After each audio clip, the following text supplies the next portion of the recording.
eu sou um técnico. Sim. Não pratico justiça divina, não exerço outras formas de justiça. A minha forma de atuação é estritamente de acordo com o que está na legislação.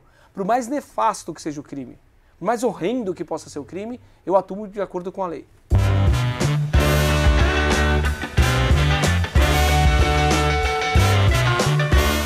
Hoje é um convidado internacional, afinal ele fez parte de uma série que passou em 190 países, ficou no top 10 durante quanto tempo aqui no Brasil? No mundo ficou no top 10 durante 7 dias, 8 dias, e no Brasil durante 15 dias. Pois é, Elise Matsunaga foi o nome do momento aí no último mês, todo mundo falou dela, e eu estou entrevistando pro machismo até, não só do assunto, mas vamos falar sobre como que é ser um advogado criminal.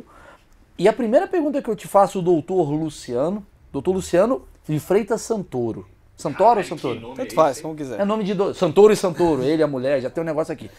A primeira pergunta que eu te faço é, dentro dos meus achismos, você é advogado e a sua função é defender, no caso, uma pessoa e tal. Você sabendo que a pessoa é culpada, como que fica a tua cabeça em relação a isso? Acho que é a primeira pergunta que todo mundo faz. Porra, o cara tá defendendo a Elise Matsunaga, esse cara é um monstro tanto quanto ela. Como que é isso? Como é que você escolhe o caso que você pega? Eu acho que, se você pensar como Rui Barbosa ele já colocava, não existe processo indigno de defesa ou pessoa indigna de defesa. Isso não existe. O que a gente tem? Eu tenho uma Carta de Direitos do Homem que vai lá e garante que todo mundo tem direito à defesa. Esta defesa tem que ser realizada longe do revanchismo da sociedade, longe da paixão das multidões. Eu preciso fazer uma análise muito fria e técnica do processo. Eu olho o direito e eu olho os fatos. Muitas vezes, mano, você tem razão, a pessoa não tem direito ali, a pessoa ali, naquele momento, você olha e fala, não, mas ela vai ser condenada. Mas a função do advogado não é pedir absolvição em todos os casos, pelo contrário. Boa parte do meu tempo, eu tenho que passar com processos onde eu vou ter a condenação, e eu tenho que saber disso, que eu tenho uma condenação naquele caso, e analisando tecnicamente, eu tenho que ir atrás da única pena correspondente àquela pessoa. Eu tenho que analisar as provas legais, eu preciso analisar aquilo que foi praticado, eu preciso escolher ali a melhor estratégia para aquela pessoa. Então isso tudo faz parte do direito de defesa da pessoa, que é um direito inerente ao ser humano. Independente do fato que a pessoa tenha praticado, ela tem o direito de defesa. Até para não cometer injustiça, vou tentar resumir mais ou menos o que eu acho do meu achismo, até para entender assim, tá, o cara foi lá e matou a mulher, beleza, tá, e ele vai ser condenado quanto tempo? 150 anos ou 25 de acordo com a lei XYZ? É mais por esse lugar. Sim, eu costumo explicar aos meus alunos que para cada fato praticado, eu só tenho uma pena correta no nosso ordenamento jurídico. E boa parte do nosso trabalho no processo é encontrar essa pena. Sem vinganças, sem punitivismo exagerado, tratando o cara como um ser humano. Sim. Afinal de contas, ele é um ser humano. Claro. Então eu preciso analisar, dentro daquela ótica, as questões legais do processo. Mas você pegou um caso, no caso, que foi o da Elise Matsunaga, além de outros casos, obviamente, mas o da Elise Matsunaga foi o que, digamos, bombou, e você agora recentemente apareceu na Netflix, aquela coisa toda. Existe uma coisa de pessoas não entenderem o que você fez e elas te acusarem na rua, porque você apareceu muito naquela época, né, nas entrevistas, eu lembro disso e tal. Tipo, as pessoas não entenderem que a tua função ela é necessária? Existe bastante isso, das pessoas apontarem dedos e acharem que a pessoa, antes da série, principalmente antes da série, de terem assistido esse documentário, a imagem que as pessoas tinham vinha da imprensa. E a imagem que a imprensa trazia era de um monstro. Traduzindo, era essa a imagem. Uma mulher que picotou o marido. Era um monstro que saiu na Veja, eu lembro da primeira Veja com a capa dela a respeito, que o final da matéria, se não me engano a matéria foi feita pela Laura Diniz, uma excelente repórter, mas no finalzinho da matéria estava lá, incumbe a defesa demonstrar que ela não é o monstro que parece. E realmente, isso tem mesmo, as pessoas acham mesmo, tinham esse entendimento. Boa parte, porque eu entendo que notícia boa não vem de jornal. Sim. Então muito que a gente tem pelo lado da imprensa dá o horror. Te dou um exemplo. Quando saiu o laudo necroscópico de que ela poderia ter esquartejado seu marido quando ele ainda estava em vida, ou seja, ele não morreu do tiro, ele teria morrido do esquartejamento, com crueldade, então, etc. Isso repercutiu, sei lá, no Fantástico, acho que 4 semanas seguidas. Quando descobriu. Quando eu consegui uma outra prova, que eu contestei aquilo, que eu fiz um exame de exumação, mostrando no laudo anatomopatológico de que sem sinal de reação vital. Ou seja, ele não estava vivo quando foi efetuado o corte. Isso saiu 30 segundos num jornal da hora do almoço que eu não sei nem o nome. Sim. Porque isso não vale a pena ser divulgado. Mesmo sendo isso não dá. decisivo pro caso, né? Mesmo sendo decisivo pro caso. Mesmo Porque sendo... não vende tanto, porque já vai pro lugar mais comum, digamos assim. Ele estava morto e não estava cruel a coisa. O que eu aprendi com a imprensa é que muito não depende daquele repórter que tá comigo no dia a dia.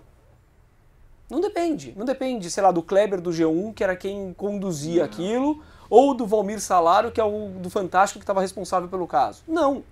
Eles fazem as entrevistas, eles vão lá, produzem a matéria, mas isso vai passar por um editor, vai passar por uma direção, vai passar por outras pessoas que não têm tanto contato assim com o caso. Sim. Ou que têm outras preocupações além daquela. Né? Mas você acha que a mídia acaba atrapalhando o seu trabalho? Olha, pra você ter ideia, uma das minhas estratégias deste caso era fazer o júri durar o máximo de tempo que eu pudesse. O máximo. Então eu tentei ali, eu tinha rascunhado tudo que eu ia fazer em cada um dos dias, eu queria que ele durasse pelo menos de 6 a 10 dias. Essa é a minha ideia. Consegui com que ele durasse 8 dias. A minha ideia era essa, mas por quê? Porque eu queria que aquele jurado, que é um cara que sai do meio da sociedade, é um cara que tá ali no meio, ele tá vendo aquela matéria. Tá influenciado, né? Eu queria que ele esquecesse tudo que ele viu na mídia. Para isso eu preciso de tempo. Precisava de tempo, trabalhar a cabeça do cara. Só me explica aqui, desculpa interromper, a gente vai interromper várias vezes. O cara que ele é jurado, ele sai da sociedade, ele não tem direito a assistir televisão, ou a vida dele segue normal? Como é que funciona isso? Ele precisa ficar incomunicável. Entendi. Ele não pode se comunicar. Aliás, você anula um júri se você provar que 2 jurados conversaram sobre o caso, ou que ele falou com a família dele, por exemplo. Entendi. Não eu pode. sendo jurado e você, eu não posso nem falar contigo. Sobre o caso, não. É tipo Lógico, um Big vocês ficaram Brother. 8 dias juntos ali, né? O cara tá confinado. É. Ele fica confinado. Mas aí a gente tem que entender uma coisa também. Por conta desse sucesso que deu em diversos países, eu acabei conversando com gente do mundo inteiro. Do mundo inteiro, gente mandou mensagem. Todo mundo que mandou mensagem, veja.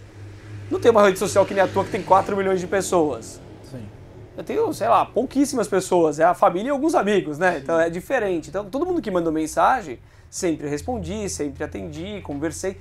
E um americano vira pra mim e fala: peraí, mas você fez tudo isso só em 8 dias? Só 8 dias pra gente aqui no Brasil, Maurício, é uma eternidade. Normalmente, o júri esse é fácil que eu fiz. Difícil é o júri do dia a dia. Difícil é aquele júri que eu vou lá e apresento ele durante 1 hora pro jurado e o cara tem que decidir.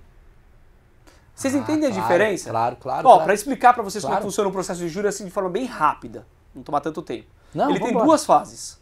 2 fases. A primeira fase parece um julgamento normal de qualquer outro crime, como um roubo, uma evasão de divisas, qualquer outro crime que vocês possam imaginar. É igualzinho. Então você tem o promotor oferecendo uma acusação, você respondendo, vai ouvir a vítima quando tiver, vai ouvir as testemunhas de acusação, testemunhas de defesa, esclarecimentos dos peritos, ver se tem alguma prova para produzir, interroga o réu, ainda questiona as partes que querem produzir mais alguma coisa. Aí você pode ter os debates orais ali na hora, ou, como é o nosso padrãozão aqui, razões finais por escrito, que chama memoriais. E aí o juiz vai dar uma sentença. No júri é quase isso, a gente vai até essa parte, só que essa sentença do juiz a gente chama de decisão de pronúncia. Ou seja, ele vai falar: olha, Maurício, você vai para o tribunal do júri porque agora você vai ser julgado por 7 pessoas do povo. Isso ocorre em todos os casos em que a gente tiver um crime doloso contra a vida. Homicídio, induzimento, instigação, auxílio ao suicídio. Nós temos infanticídio e aborto. São os 4 Tudo crime que vão contra a vida. Doloso contra a vida. Você tem jurados que vão decidir. 7 pessoas do povo. Júri, que é uma instituição que começa em 1822, há muito tempo no Brasil, para julgar escritos. Na verdade, na época, com 24 pessoas do povo que eram selecionadas e você podia recusar 16. Então começa lá atrás, ainda há 2 séculos atrás, faz muito tempo. E ela vai sendo mantida, perpetuada. Acho eu que não tem nenhum lugar na justiça que a gente consiga fazer mais justiça mesmo, nenhum lugar mais dentro do Poder Judiciário que você efetivamente faça justiça, do que no júri. Sim. Porque no júri você tem 7 pessoas decidindo. Se os jurados acharem que podem absolver o réu por clemência, está decidido. Vai apenas pela cabeça dessas pessoas, que conseguem compreender ou apreender muito mais do que um juiz, que é técnico, frio, na letra da lei. Sim. Sim, sim. Imagina, Tem um o lado, juiz tem um lado brasileiro. humano do cara, tem uma questão... e outra, são 7 pessoas, cada um com uma vivência diferente também. E a parte pode recusar, né? Sem justificativa eu posso recusar 3 e o promotor pode recusar 3. Ou mudar o júri inteiro. Eu posso, é que você vai convocar de 15 a 25 pessoas, certo? São 7 que vão te julgar. Mas a gente puxa lá, a gente tem pouca informação no Brasil. Aqui a gente não tem ainda aquele sistema americano que você vai pesquisar a vida do jurado. Que é o que fazem, né? Eu descobri que ele mora não sei aonde, esse cara não serve pra... O que eu tenho hoje? Eu pego uma listagem, dou uma olhada nas redes sociais. Uma pausa. Uma listagem da onde, assim? Ela é publicada. Todo júri antes ela é publicada. Tipo, Primeiro, eu posso ser jurado? Você tem uma lista anual Ah. com as pessoas que são convocadas para serem juradas, em cada uma das varas do Você Tribunal não do faz o que Júri. você quer. Não, tem pessoas que vão lá e pedem para colocar o nome, coisa e tal, mas você tem uma lista anual. Mas Não- qual que é o critério pra essa pessoa O estar critério nessa da lei? Você pede para a Justiça Eleitoral nomes aleatórios. lista? Tá bom. Você pega os Tipo um nomes lá mesário. e vai lá. Só que aí levanta lá. Dependendo da rede social da pessoa, quando eu consigo localizar, eu vejo que ela tem um posicionamento mais favorável, mais contrário à defesa, e isso vai me moldando. Eu tenho muito pouca informação. Nesse júri, por exemplo, da Elise, eu decidi que era melhor ter mulheres. Então, quando eu sorteava um homem, eu recusava. Mas era o único critério que eu tinha. Não tinha um critério tão grande assim, Sim, sim. entendeu? Porque eu tinha muito pouca informação sobre as pessoas. Hoje talvez esteja um pouco mais fácil de você obter essas informações. Tem mais rede social. Claro, claro, claro. Hoje é mais fácil. Na época não era tão fácil assim, né? Foi 2016, faz 5 anos, as coisas vão. Sim, sim. Mas era o pouco de informação que eu tinha, Tá. a gente utilizou pra A isso. pergunta que eu te fiz é sobre preconceito das pessoas. Você chegou a perder amigos com as suas questões? É tipo, eu sou contra você porque você defendeu lá o menino que assassinou. Tem alguma coisa nisso? Assim? Não, já perdi amigos por política. Ah, Porque sim. eu defendo determinadas pessoas, etc. Não, isso não, porque... Querendo ou não, Maurício, a maior parte dos meus amigos são amigos que fizeram faculdade comigo, que vêm na mesma similitude que eu tenho da minha vida, ou mesmos ideais, etc. Então, ideais de justiça, que concordam, etc. Então, Existe algum tipo de crime que faz você, como advogado criminal, se não vou defender, isso eu não defendo. Eu nem a pau vou defender essa pessoa. no meu escritório, eu não costumo fazer crimes contra a dignidade sexual. Você pode recusar causas que você acha que você não é bom o suficiente ou que você acha que você não vai fazer a melhor defesa possível. É lógico, há casos e casos, Maurício. Há casos e casos, né? Que eu falo assim, não faço crimes contra a dignidade sexual, eu tô falando, não costumo fazer estupro, não costumo fazer estupro de vulnerável, não costumo. Não é algo que Sim. seja o meu dia a dia, não faço. De vez em quando aparece um outro caso que você acha legal e você resolve fazer. Porque é legal. A minha área é legal. Começa por aí, né? É bacana. Você defender alguns casos é muito bacana, é muito legal Tanto você que o tá nome lá. é legal. Legal de legalização. É legal de que você tá fazendo uma atividade ali. Porra, Sim, sim, é adrenalina, tem uma porrada muita de coisa legal. E argumentativo. aparecem uns casos muito, muito bacanas, casos engraçados. Você tem de tudo nessa área, né? Sim. Aparece... Dignidade sexual, estupro, eu não costumo fazer. Mas outro dia me aparece um caso de um senhorzinho, médico, por volta dos seus 80 anos, que a filha do caseiro tinha acusado ele de estupro. Mas na verdade um estupro de vulnerável, que é pura e simplesmente praticar qualquer ato obsceno com aquela pessoa, com aquela menina. Então, segundo a acusação dela, ele tinha passado a mão nela, ele passava a mão dela, ia atrás dela e corria atrás dela para praticar. Quando você vai apurar o caso, você vai ali nas entranhas do caso, né? A filha dele, que veio me procurar, é diretora de uma baita operadora de saúde, gente mais alto nível, e me explicando e falando, Luciano, é impossível meu pai ter feito isso. E aí você vai entender o porquê que era impossível. O pai andava de muleta há 10 anos, nos últimos 4 estava de cadeira de roda, ela conversando com a mãe, falou que o pai estava impotente há mais de 12 anos. Nem se ele então quisesse. você começa por... Entendi. Não existe isso. Não existe. Aí né? você fala, Então, agora eu vou defender.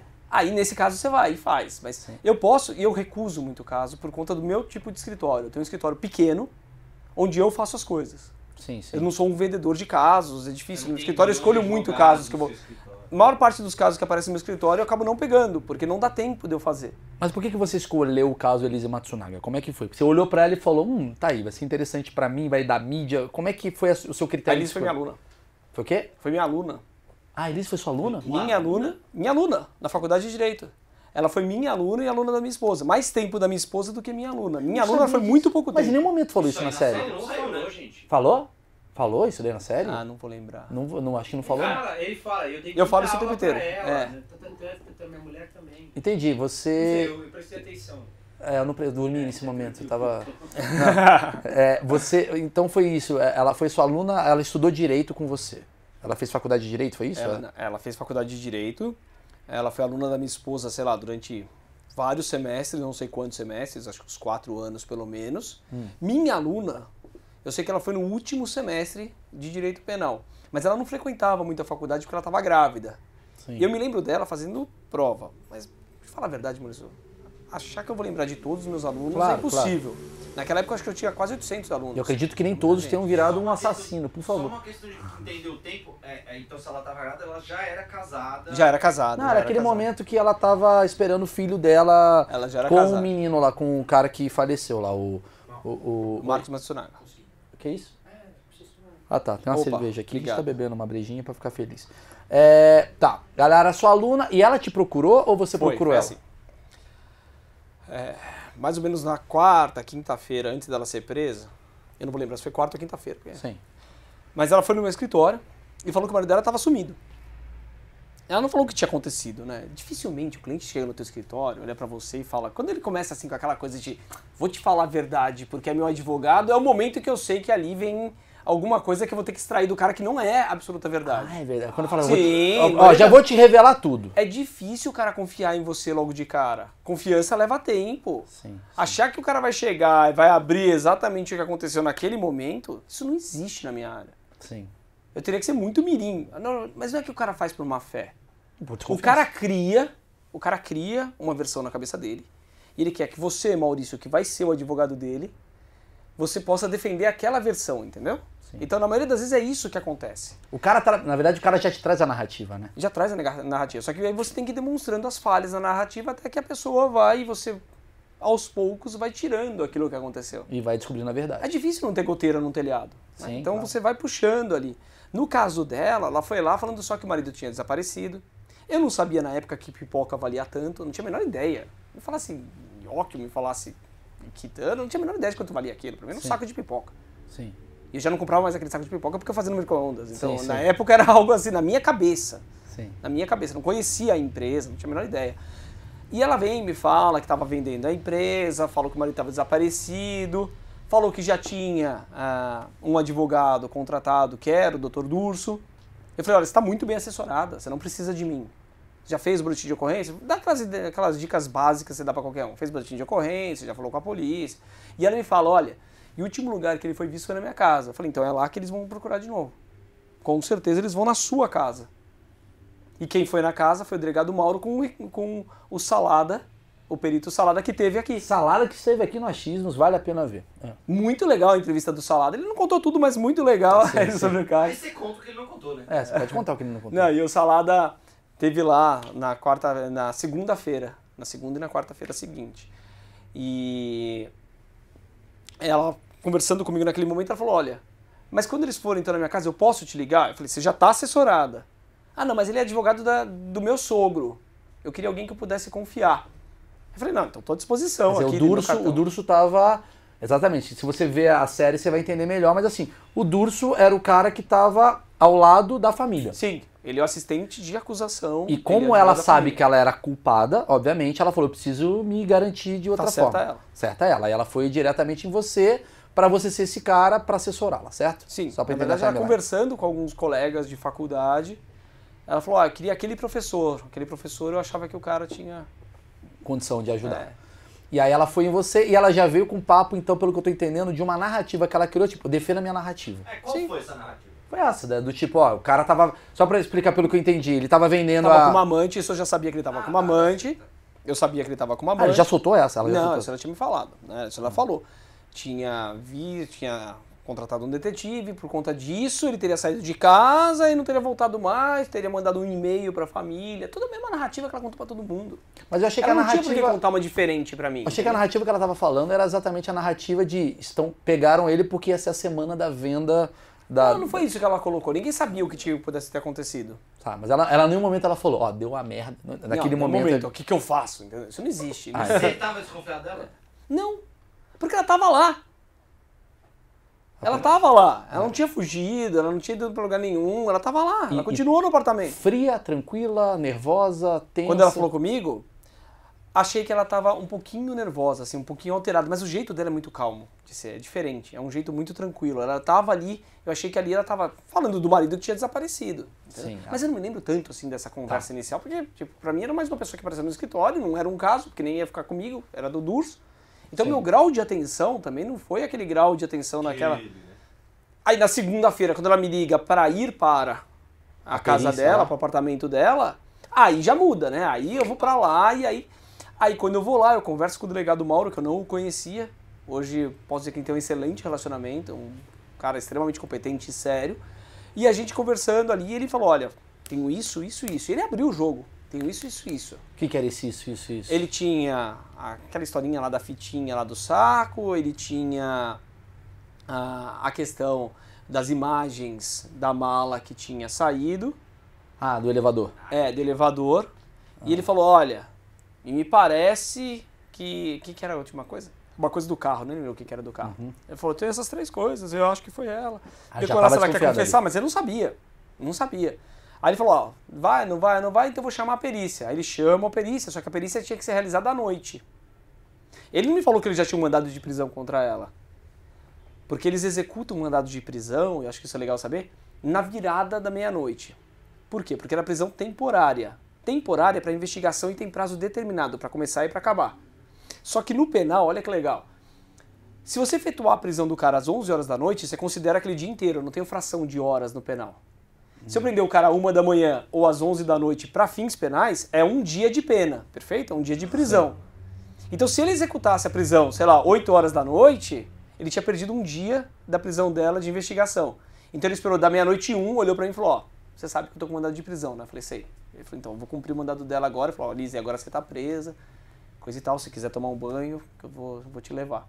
Vamos falar desse momento. Você estava ali como, teoricamente, ainda um auxiliador, não de fato pego... Quer dizer... Ali já tava como advogado dela. Quando ela te liga pra você, pra lá, você A já partir tá... do momento que o Mauro conversa comigo e eu conto pra ela ali o que tinha, a partir daquele momento eu tô como advogado, né? Tá. E já não tinha- Aí ela vai e tem a suspeita, por conta da imagem que é clara, ela descendo com uma mala, tal, por desconfiança e tal. Naquele momento ela não tinha aberto o jogo pra mim ainda. Até ali não tinha aberto o Não. jogo. Ela vai contar pra mim na quarta-feira, 2 dias depois. Mas eu quero entender isso daqui. Como é que funcionou isso daqui? Tipo, Elise, você tá presa, como é que foi a reação dela? Deu uma tensão? O que aconteceu? Ela foi tomar chorou um bastante banho? por conta da filha, que tava lá. Ah, chorou bastante por causa da filha. Ela tava esperando, né? Quando eu conversei com ela durante o dia, eu falei, Elise, certamente ele tá com mandado de prisão, fica o máximo de tempo que você conseguir com a sua filha. A gente conversou poucas coisas, mas falei, ó, fica bastante com a sua filha, coisa e tal, o máximo, com certeza ele vai estar com mandado de prisão. Se ele tá com busca aqui na tua casa, tem imprensa lá embaixo, porque a coisa já tomou uma... Mas nesse momento tu já tá desconfiado, tipo, ela tá me escondendo alguma coisa e... Aí você fica com um pé atrás.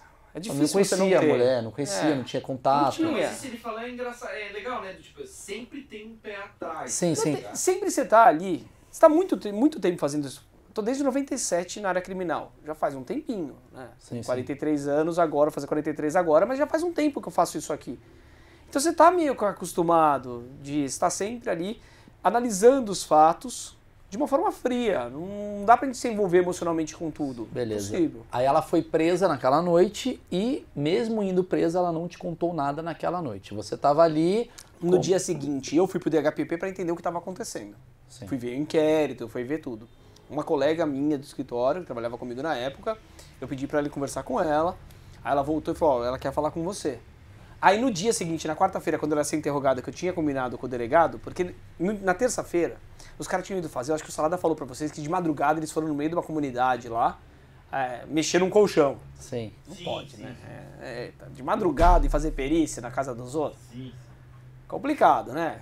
Tipo, Tudo bem que a pessoa franqueou o acesso, não praticou ilegalidade nenhuma, mas não acho que ele iria nos Jardins às 3 da manhã fazer uma perícia. Sim.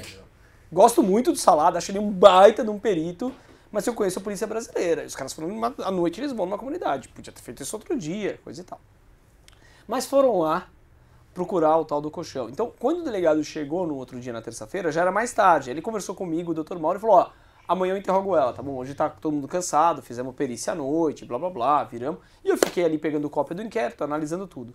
Na quarta-feira, quando eu cheguei lá, a hora que eu chego no DHPP, eu vejo ela chegando de carro, do Camburão. E um monte de jornalista, já tinha bombado o negócio, um monte de jornalista. Primeira coisa que eu faço é sair correndo pra cima pra defender a menina.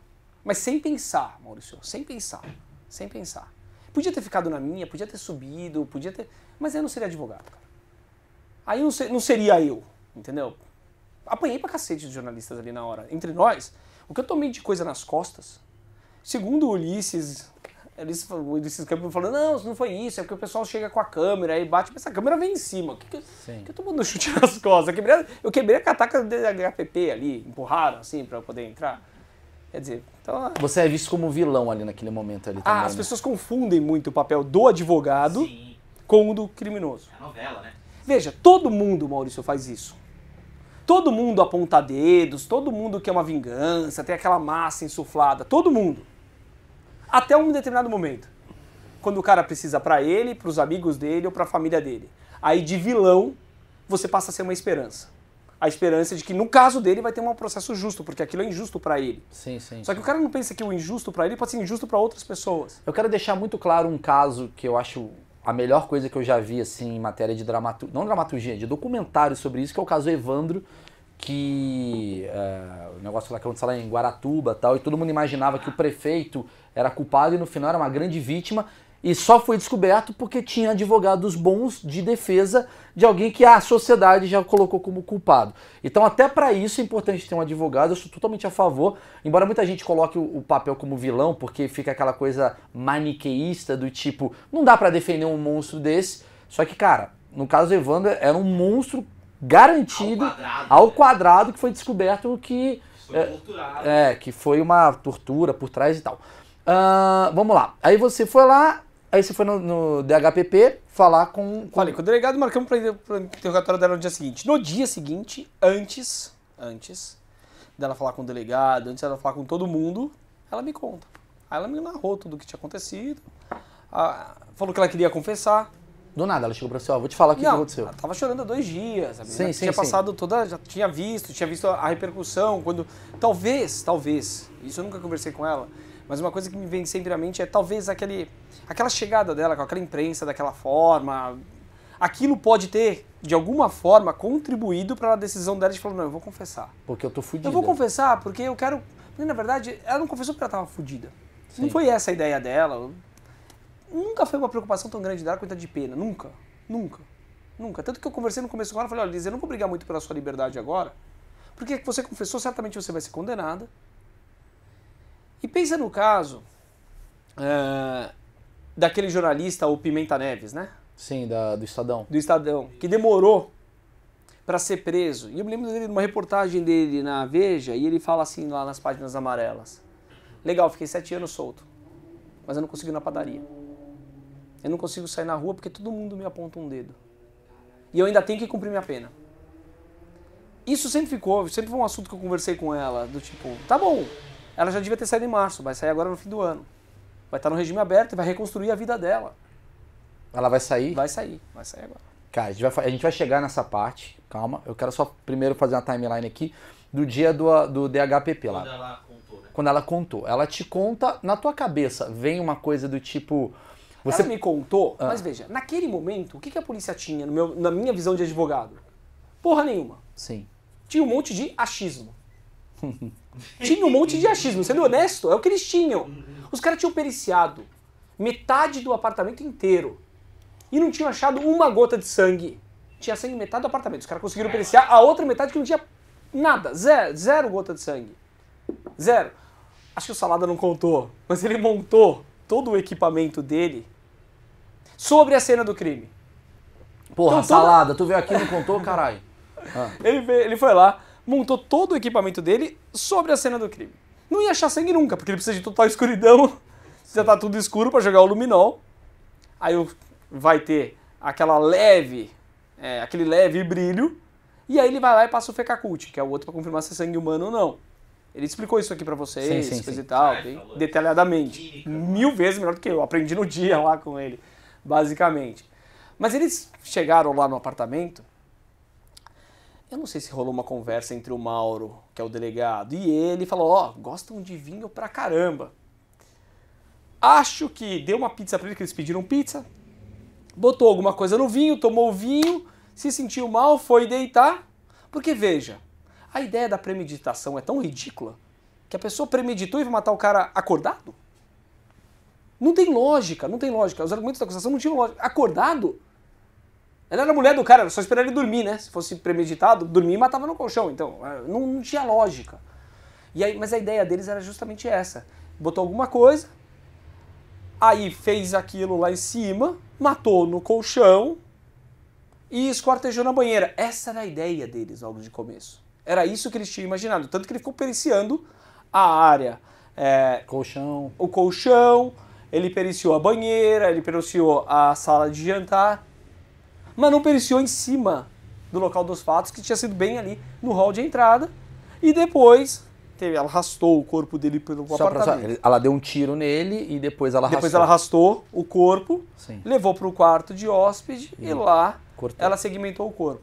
Quando ela te contou isso, tu ficou assim... Só um detalhe, né? Vocês perceberam aí a jogada aqui, a advogada não costuma falar o esquartejou o corpo, a gente fala segmentou o corpo. Segmentou. É muito... Entre nós aqui, só entre a gente, nós é a fomos- forma que a gente acaba... Foi um Ela segmento. lixou o corpo. Ela... Vocês cortam isso aí, brincadeira. Vai cortar Corta, porra não nenhuma. pode falar corta, tem que falar segmentar.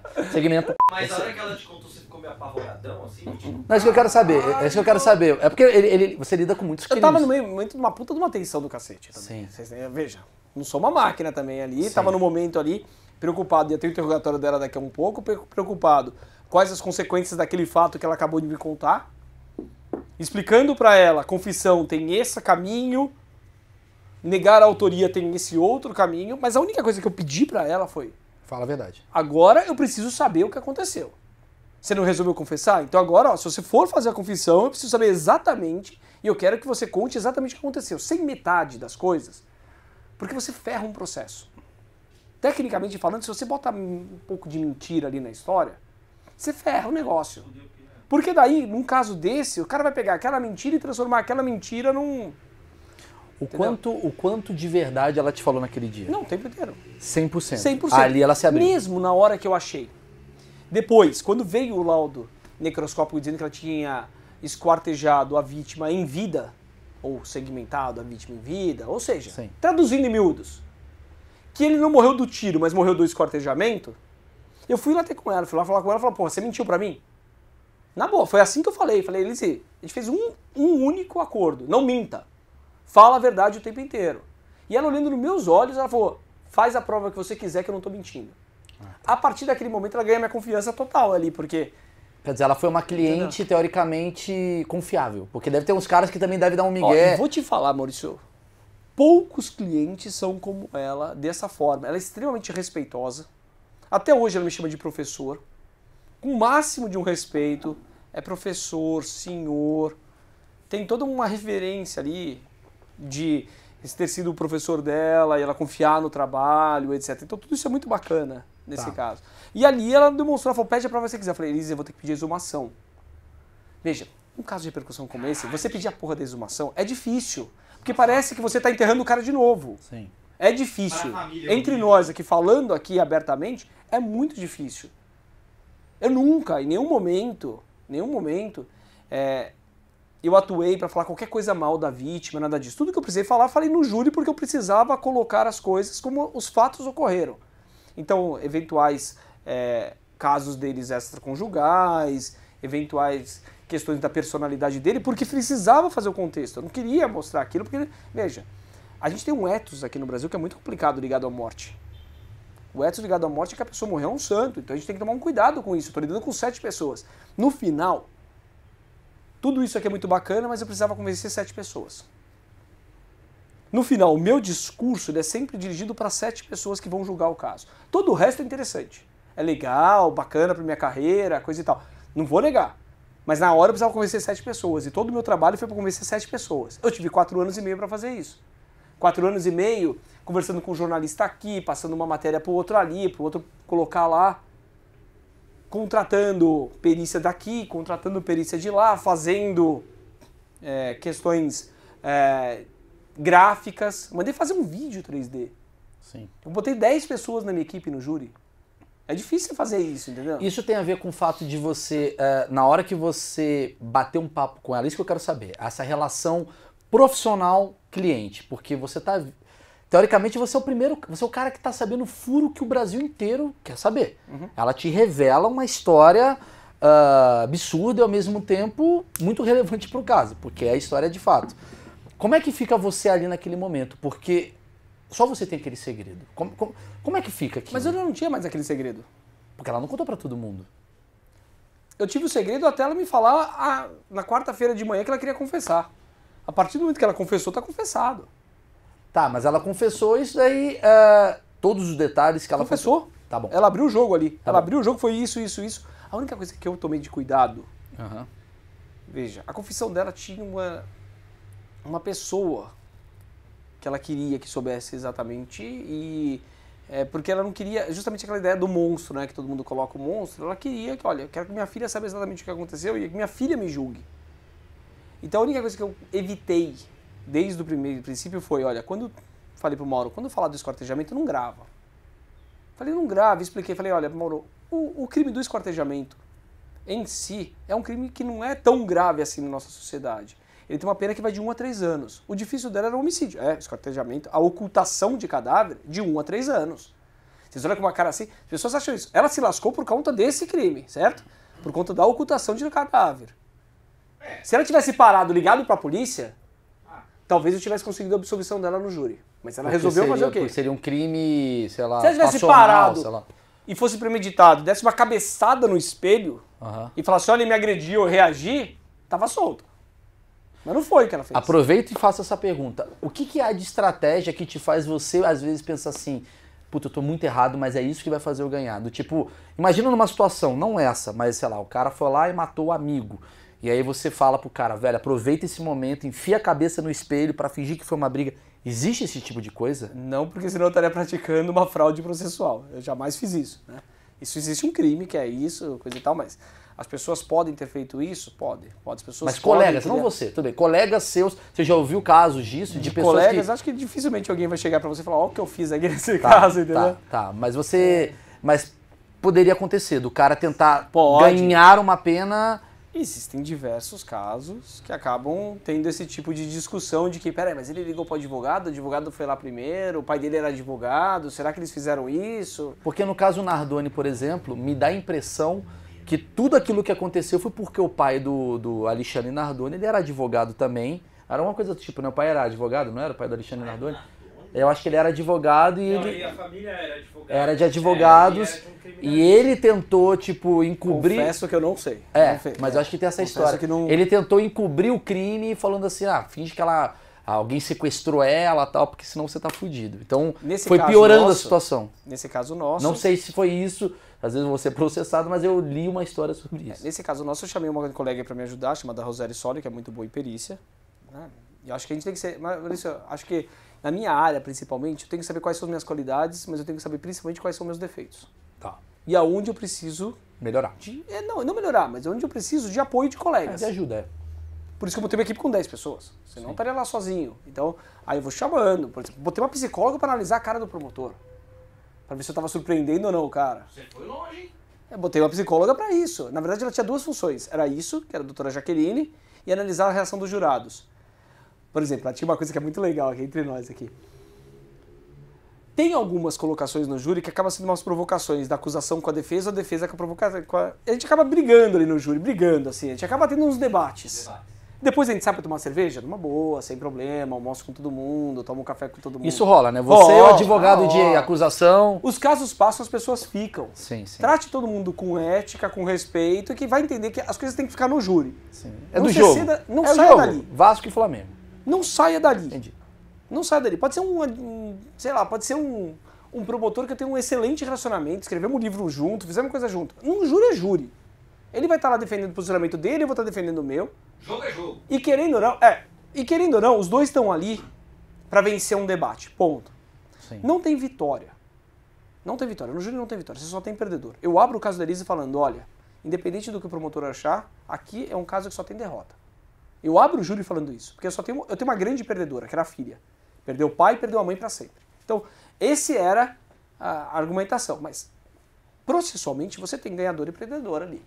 Né? Mas, Ou no caso não tão ganhador ou tão perdedor, tipo, no caso a sua vitória não é absolvição, a sua vitória Não. seja, tipo, diminuir 5 anos numa pena porque estava sendo injusta a a minha pena que estava vitória foi trocar uma pena de 30 e tantos anos que o promotor queria por 16. Essa foi sua vitória. Essa foi a minha vitória. E ainda acho que uma pena alta pelo aquilo que os jurados decidiram. Acho que quiseram substituir a decisão dos jurados, mas... Tá, vamos lá então. Você então, ela foi pra... Como é que é? Interrogatório? Interrogatório não, ela confessou o crime. E aí eu pergunto pra você, eu falei o negócio da questão o cara fingir que simulou, bater a cabeça, tal, não sei o quê. Existem coisas estratégicas que você pode pedir, ó, não fala isso. Existiria. Se eu tivesse mais tempo, várias coisas do interrogatório dela, que era que ela tá falando, você fala, ah, meu Deus, isso aqui vai me dar um trabalho depois. Isso aqui vai me dar um problema pra depois explicar. Ah, não, pra que que... Mas veja, não dá pra você saber primeiro quais são as perguntas que o delegado vai fazer. O que a pessoa vai falar. Eu mandei ela ser verdadeira e falar exatamente o que acontecesse. No caso dela... Eu não orientei ela a falar, olha, esconde isso, Mas o esconde que você aquilo. orientaria, por exemplo, tipo, sei lá, se você tivesse tempo? Se eu tivesse tempo, evitar ela falar do relacionamento dele com a ex-mulher, evitaria algumas Mas não é coisas. isso que, de certa forma, absolveu? Com a ex... eu não queria que ela falasse naquele momento da coisa. Concentrasse só no que aconteceu. Todo o resto eu escondi da imprensa durante muito tempo. Tudo aquilo que você viu na série, os jurados só conheceram no júri. Não, e eu Aquela fiquei história sabendo- de vida entendi, dela, entendi. eu escondi da imprensa durante muito tempo. E você quer esconder pra Quando você a usar a Thaís- carta no júri. Tem uma jornalista da SBT chamada Thaís Nunes, Ah. que foi a pessoa com quem eu conversei pra gente fazer a série. Isso teve essa conversa com ela, a gente saiu pra almoçar, coisa e tal, ela queria ficar... O jornalista é meio chato, sabe? Então eles ficam lá perguntando, me dá entrevista, me dá entrevista. O tempo inteiro ela pedindo de entrevista. Sim, tipo eu. E tipo, eu não vou dar entrevista pra ela. Ela não ia deixar ela dar entrevista. O que ganharam dando entrevista? Me fala, o que a Suzane ganhou dando entrevista? O que o Bruno ganhou dando entrevista? Vocês falaram do casal Nardoni. O que os caras ganharam dando entrevista? Nada. Nada, os caras só perderam. Os caras só perderam. Na hora H, ó, ali, ó. Pro cara é ruim. Pro cara, depois da hora que você vai pegar aquela entrevista, você Eu vai vou comparar com um decupar monte da de minha coisa forma, e vai né? ficar jogando lá pros jurados. Sim. Péssimo. Então eu não ia deixar. Mas eu tinha uma situação. Depois do júri, ela queria escrever um livro ou alguma coisa que ela contasse a história de vida dela pra filha dela. Porque ela tem um medo muito grande de nunca rever a filha. E ela quer que a menina faça o juízo de valor. E eu acho que tem razão. Deixa um dia ela... Vai ser uma relação extremamente difícil pra vida inteira. Sim. Afinal de contas, ela matou o pai. É difícil, mas é a história de vida. E a gente precisava contar essa história de vida. Você mesmo, quando começou aqui, chegamos aqui, não estava nem gravando, você falou, olha, porra, fiquei com raiva que você humanizou ela. Eu não vejo que eu humanizei, Maurício. Eu vejo que eu contei a história da vida dela. Que foi o que eu fiz para os jurados, mas sem o promotor saber. Na verdade, a acusação não sabia o que eu ia falar, ou que eu ia transformar isso. Porque você vai produzindo as coisas durante 4 anos... 3 dias antes do júri, você tem que juntar aquilo que você vai apresentar para os jurados. Eu fiz isso, eu juntei. Você não pode apresentar nada no júri que você não tenha colocado no processo 3 dias Mas antes. você mostra pro juiz? Você junta no processo. E aí, todo mundo do processo, eu sei o que o promotor queria, juntar o que ele... Veja, eu não preciso colocar no processo exatamente o que eu vou mostrar, é o que eu posso mostrar. Eu só não posso mostrar nada que não esteja juntado até 3 dias antes do processo. Claro. Entenderam? Isso é o tríduo legal. Isso faz parte da regrinha. Para o promotor não saber que eu tinha feito vídeo 3D, fiz 2 vídeos 3D, custou uma grana, cara. Que eu tinha feito vídeo de 3D, que eu tinha pego um monte de imagem dela, antigas, tinha vídeos, que eu tinha e-mails, que eu tinha um monte de coisa para ele não saber exatamente o que eu tinha ali naquele momento, ou que eu tinha colocado, tinha passado para o Cabrini uma reportagem super importante para usar no júri, e o Cabrini foi lá e coloca isso no meio de um programa de prostituição que não tinha nada a ver com o caso. Então, para eu... O que eu fiz? Eu juntei 9 DVDs com imagem de tudo que você possa imaginar. Tudo que você possa imaginar. Cada DVD tinha mais de 1000 imagens. E renomeei todas com o número do processo, imagem 1, 2, 3, 4. O promotor, quando ele viu, ele falou, pô, mas como é que eu vou analisar tudo? Eu falei, olha, se o senhor que está num órgão que tem 3.000 promotores não vai conseguir, eu não sei. Sim. Eu tô sozinho na defesa, você tá vendo? Sou eu aqui, ó. Sou eu e eu. O que você está me falando é, quanto menos informação você entrega antes, melhor, porque na hora que você vai convencer os jurados... Eu só tenho uma única vantagem no processo. Eu falo por último. Ah, a defesa... Eu falo por último. Eu sou o último a falar sempre. Sim, eu tenho debates ali, o promotor fala e depois eu falo. Se ele vai voltar pra réplica ou não, eu não sei. Mas eu falo por último. Sim. Então, eu tinha que surpreender. Eu queria surpreender. A minha estratégia era surpresa. E pra isso eu tinha que fazer o quê? Contar a história de vida dela, que é uma história de vida diferente da nossa. É uma história de altos e baixos. A menina veio de uma casa em que ela morava no meio da terra. A parede da casa dela era parede de madeira, onde entrava tudo que podia e mais um pouco. Era ripa de madeira. Não tinha privada dentro de casa. É outra realidade. Todo mundo fala da cobra, fala disso, fala daquilo. A menina viveu no meio dos bichos. Os bichos entravam na casa dela o tempo inteiro. Então veja, é uma outra realidade. Eu precisava demonstrar que a vida da menina não foi uma linha reta que nem a nossa. Era altos e baixos, altos e baixos, altos e baixos, altos e baixos. O tempo inteiro. Ela conhece o abandono efetivo do pai. O pai com 2 anos de idade, 3 anos de idade, ele foi embora de casa. Fugiu com uma amante.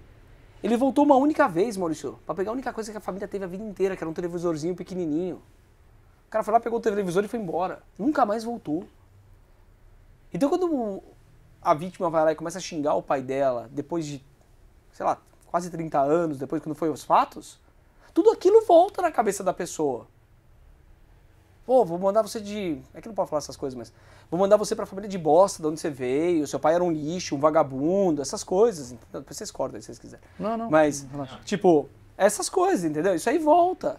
Aí ela conhece isso, aí ela conhece o abandono afetivo da mãe, a mãe faz alienação parental, aí de repente ela conhece um amor absurdo dos avós, aí ela sofre um estupro, aí ela conhece o amor da tia que vira a mãe dela, aí ela vai pra prostituição, aí ela conhece um casamento realmente, uma vida de princesa, mas teve um puta de um casamento mesmo, aí ela passa uma baita violência psicológica.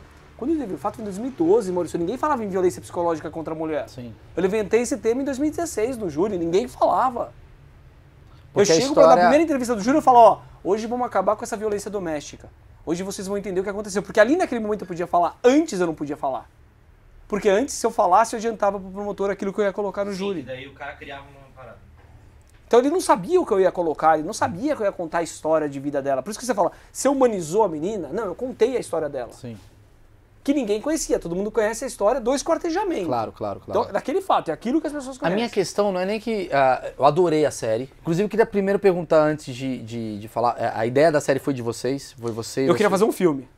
Ah, entendi. Mas você que levou pra Como Netflix. todo mundo me confunde o nome, né? Com o Rodrigo Santoro eu brinco que o cara é da parte feia da família, eu sempre falo isso. Todo mundo começa a me chamar de Rodrigo, falando, esse aí é da parte feia da família. Sim. Toda vez eu falei, olha, eu quero que faça um filme, eu quero que o Rodrigo Santoro seja advogado de defesa. Ia ficar mais bonito. Mas você que levou pra Netflix essa ideia? Essa ideia de fazer... Eu levei pra uma produtora. E a produtora não quis fazer filme, a produtora quis fazer um documentário. Porque me Nem parece... quis trazer pra nós, Maurício. Vocês podiam ter colocado essa ideia. Então, mas peraí. É essa que vem a questão. Até onde isso é uma coisa de entretenimento e até onde isso é algo que corrobora a tua Vamos defesa? Boa. Na verdade, eu queria fazer um filme que fosse muito mais pra defesa do que esse negócio equilibrado que fizeram no documentário. Sendo honesto, eu tô no limite da minha parcialidade, eu sou advogado de defesa. E pra mim, acho que deram até muito espaço pra acusação, nem precisava ouvir os caras. Ponto, entre nós aqui é isso. Entre nós é isso. Mas, quando surgiu essa ideia, conversando com a Thaís falou, olha, eu conheço uma produtora, eu vou conversar com eles. Quando chegou na produtora, a produtora já retornou pra gente e falou, olha, a gente tá com um projeto de documentário, não de filme. Se tiver interesse, a gente pode começar a conversar a respeito. Só que a condição deles foi uma. Nós faremos algo imparcial, porque senão não dá credibilidade com o público. Senão você não fica durante não sei quanto tempo lá no top. A gente já tá puto aqui. Ia tá puto. Como falam que foi a entrevista do casal Nardoni, coisa e tal, que ficou todo mundo puto. Por outro lado, a minha condição foi: concordo, mas eu faço questão de que vocês vão assumir o compromisso de que vão contar o lado dela. Então foi só essas as condições. Porque até então, Maurício, eu só tinha me lascado com a imprensa, assim, de contar histórias.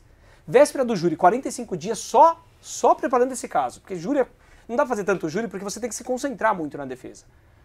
Só concentrado nesse caso. Perco uma tarde com a Record. Uma tarde inteira gravando pro Domingo Espetacular, acho que é o nome do programa deles. Véspera do júri. O jurado ia ver aquilo ali, no dia seguinte, de manhã, o cara ia estar ali sendo um dos possíveis jurados do caso. Então eram 25 pessoas convocadas. Não passaram 10 segundos da minha entrevista com eles. Entendi. Uma tarde gravando, passaram 6, 7 minutos com o promotor e 0 comigo. Aí eu fiquei puto, né? Esse dia eu fiquei... É aquela questão que você acha que, tipo assim, a narrativa quem cria quem tem o poder. É meio que isso, né? Então você sentiu a necessidade de expor o outro lado. É. Só que até onde isso... Desculpa te perguntar. Desculpa te interromper, na verdade. Até onde isso faz a coisa ser mais afetiva do teu lado do que a verdade? Porque eu acho que muita gente fica com a cabeça do tipo assim, porra, tu tá indo pra um lado que te favorece. Deve ter gente que pensa assim, esses achismos todos. Pô, o cara tá indo... Não sei se o cara lá, o cara que defendeu, o Durso lá, olhou e falou, puta que pariu, o cara fez um seriado que vai me fuder na acusação. Até onde isso é legal na questão ética da coisa? Como é que funciona isso? Eu tô no limite da minha parcialidade. Eu sou advogado de defesa, eu sou parcial. Eu não tenho que ser imparcial. Mas o julgamento já acabou, É, certo? sim, mas eu tenho que... Veja, eu não deixo de ser advogado dela, o processo ainda tá tramitando, e eu tô na minha parcialidade e vou estar sempre do lado. Eu acredito nessa versão que foi colocada. Eu acho que as pessoas viram um 9 quando na verdade era um 6. E eu quis trazer isso ao público e demonstrar que era um 6, que tinha todo um outro contexto que as pessoas não conheceram, mas muito, Maurício, muito. Tem aquela situação, veja, Francis Bacon falaria que as pessoas tendem a acreditar naquilo que elas acreditam que é verdade. O George Orwell, ele colocaria diferente, ele falaria, as pessoas tendem a acreditar naquilo que a imprensa diz. Mas muito do que a imprensa disse também decorre daquilo que eu falei, porque eu falei para a imprensa. Em nenhum momento, nas minhas entrevistas dadas dos 4 anos anteriores, eu tive espaço para fazer, eu adiantei o que vocês viram na série. Sim. Por quê? Porque eu precisava de elemento de surpresa para os jurados, ponto. Sim. Porque senão eu poderia pegar aquilo e deturpar no júri. Eu entendi o que você está falando. Eu entendi o que você está falando. Na verdade, você está falando o seguinte, mesmo com a sua análise que você percebeu e tal, a imprensa não quis mostrar esse lado, que foi o que aconteceu, então precisou talvez uma série... Mas a imprensa não teve acesso a esse lado, porque eu não contei. Mas estava no júri. Eu levei pro júri depois. Então, você fala dizendo depois exatamente. do júri? E depois do júri aí já não... acabou, né? Aí já não precisava mais. E aí não foi contada essa história... Não. E como é que funciona o seu lado profissional diante de uma coisa que remete à emoção? Porque você tá ali, você acaba se apegando a uma versão, a versão dela. Por mais que seja uma versão verdadeira, como você diz, tem teu lado também de, cara, eu vou aqui ouvi-la. E ao mesmo tempo a gente está falando de um assassinato, né? Um cara morreu. Como não romantizar um assassinato? Porque vamos jogar real, é um assassinato, matou um cara, tem uma família atrás, tem uma família por trás, tem uma porrada de gente que pode olhar pra você e falar assim, tá, então beleza. Então você tá me dizendo que se teve um motivo pra matar, porra, então não foi tão grave assim se eu matar o meu marido aqui por causa de uma traição e tal. Como é que fica esse teu lado psicológico nessa situação? Eu acho, Maurício, que eu fiz aquilo que competia à minha profissão. Eu fui pro júri e falei pro jurado, vocês têm que condenar ela. Eu pedi a condenação dela. Tem que condenar. Quando o juiz perguntar pra vocês, teve um crime de homicídio? Teve. Quem foi o autor? Foi a Elise. Tem que condenar. Ela merece ser absolvida? Não. Esses 3 quesitos primeiros, vocês vão condenar ela. E foi 7-0. Os outros foram todos 4-3. Alguns favoráveis à defesa, outros contrários. Aliás, quer saber uma coisa? Só entre vocês aqui, não vai contar pra ninguém. Entre nós aqui. Sabe que um jurado errou o voto? É mesmo? Um jurado errou o voto, depois ele me contou.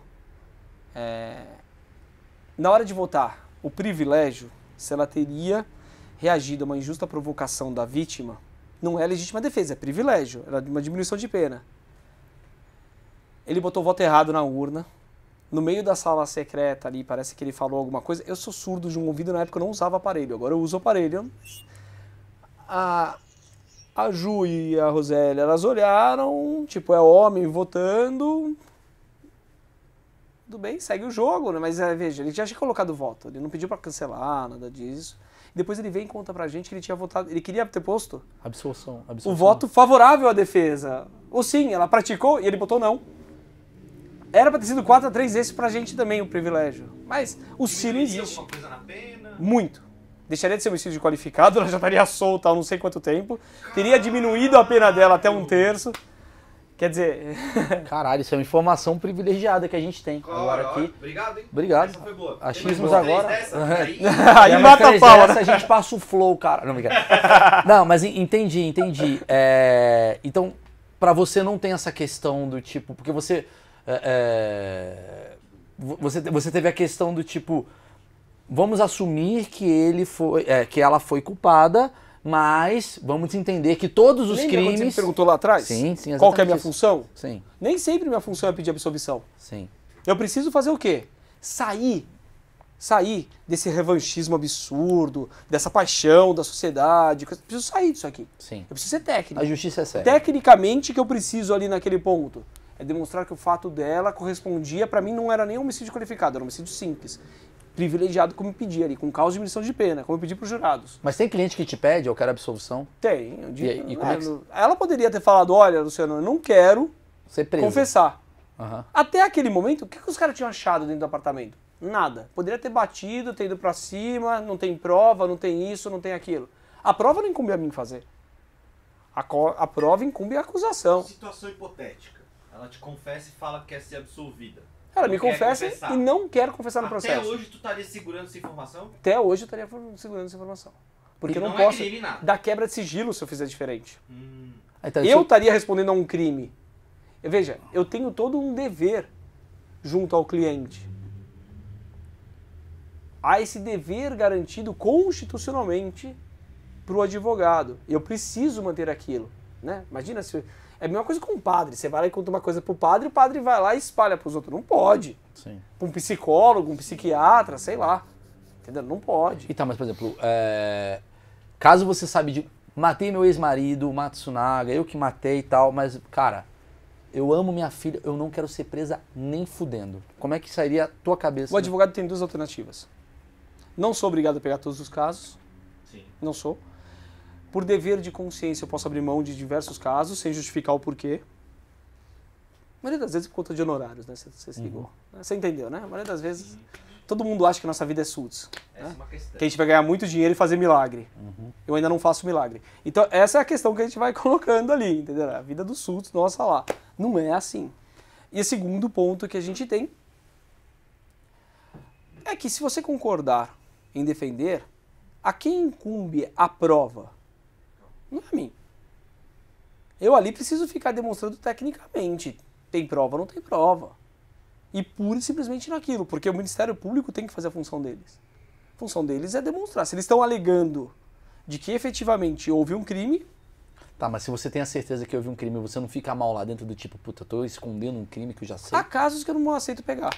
Pura e simplesmente que eu não vejo como eu posso ajudar a pessoa.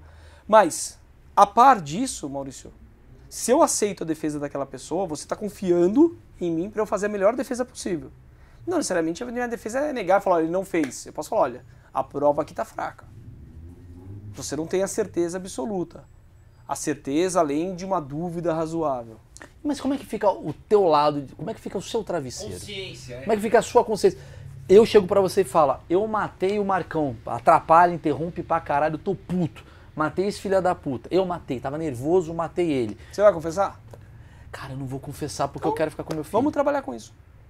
Puta, mas e você? Como é que você fica, tipo assim, sabendo que você Eu deixou sou livre... técnico. Mas você deixou livre um cara que pode matar outra Eu pessoa. sou técnico. Eu tenho que ser uma pessoa absolutamente técnica, Maurício. Absolutamente técnica a ponto de, veja, eu ali, eu não sou polícia, eu não sou Ministério Público, eu não sou juiz. Mas você sabe que alguém cometeu um crime e tá solto. Eu sei que alguém cometeu um crime e eu vou atuar dentro dos limites da minha. O que eu ensino meus alunos? Seja técnico.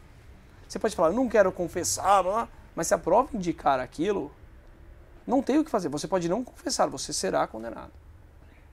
que então os órgãos correspondentes que façam o seu trabalho bem feito. Agora, num país que você tem 44 mil homicídios no ano, que é o que a gente teve o ano passado, quanto tempo a gente está aqui falando? Uma A cada hora. hora, a cada hora a gente tem 5 homicídios, 5 pessoas foram mortas. Deu 5. Você tá solto aí, devia estar ajudando a galera. Entendeu? Entendi. Veja, o meu ponto, eu sou um técnico. Sim. Não pratico justiça divina, não exerço outras formas de justiça. A minha forma de atuação é estritamente de acordo com o que está na legislação. Por mais nefasto que seja o crime, por mais horrendo que possa ser o crime, eu atuo de acordo com a lei. Você já Ponto. defendeu alguém que não te contou a verdade depois? Inúmeros. Inúmeros. Nem sei quantos. E como é que fica a tua credibilidade? Porque imagina assim, imagina que eu chego pra você e falo, eu não matei. Tu vai falar, ele Mas não você pode, matou, se você ele não quiser, você vai matou. negar pra mim até o resto da morte. Mas no processo, analisando o processo, você sabe. Já aconteceu de você falar, maluco, posso falar um negócio pra você, cara? Eu sei. Eu sei que você matou. Não, já aconteceu diversas coisas. Do tipo, você fala, não, isso não pode ter sido isso. Você falou, sei lá, que você não fez isso, você não praticou essa lavagem, mas eu tô vendo a lavagem aqui. Eu vejo que você é muito inteligente. Eu vejo que Ou você... Não, eu vejo. Você argumenta bem e tal. E eu imagino que você tem uma inteligência emocional. Você deve ter estudado bastante sobre isso para você saber como conseguir, às vezes, uma confissão de alguém que seja seu cliente. Que ele é a principal pessoa que você está defendendo, você precisa daquilo. Tem alguma técnica que tu utiliza, assim, do tipo, para onde eu vou, o que eu faço? Você vai aos poucos, você vai colocando que aquilo que a pessoa está te apresentando não corresponde à verdade. Se eu chegar de plano e falar, ó, você está falando um monte de merda, um monte de mentira, coisa e tal, eu perco a confiança da pessoa. Relação cliente-advogado é uma relação de confiança. A confiança você não adquire do dia para a noite.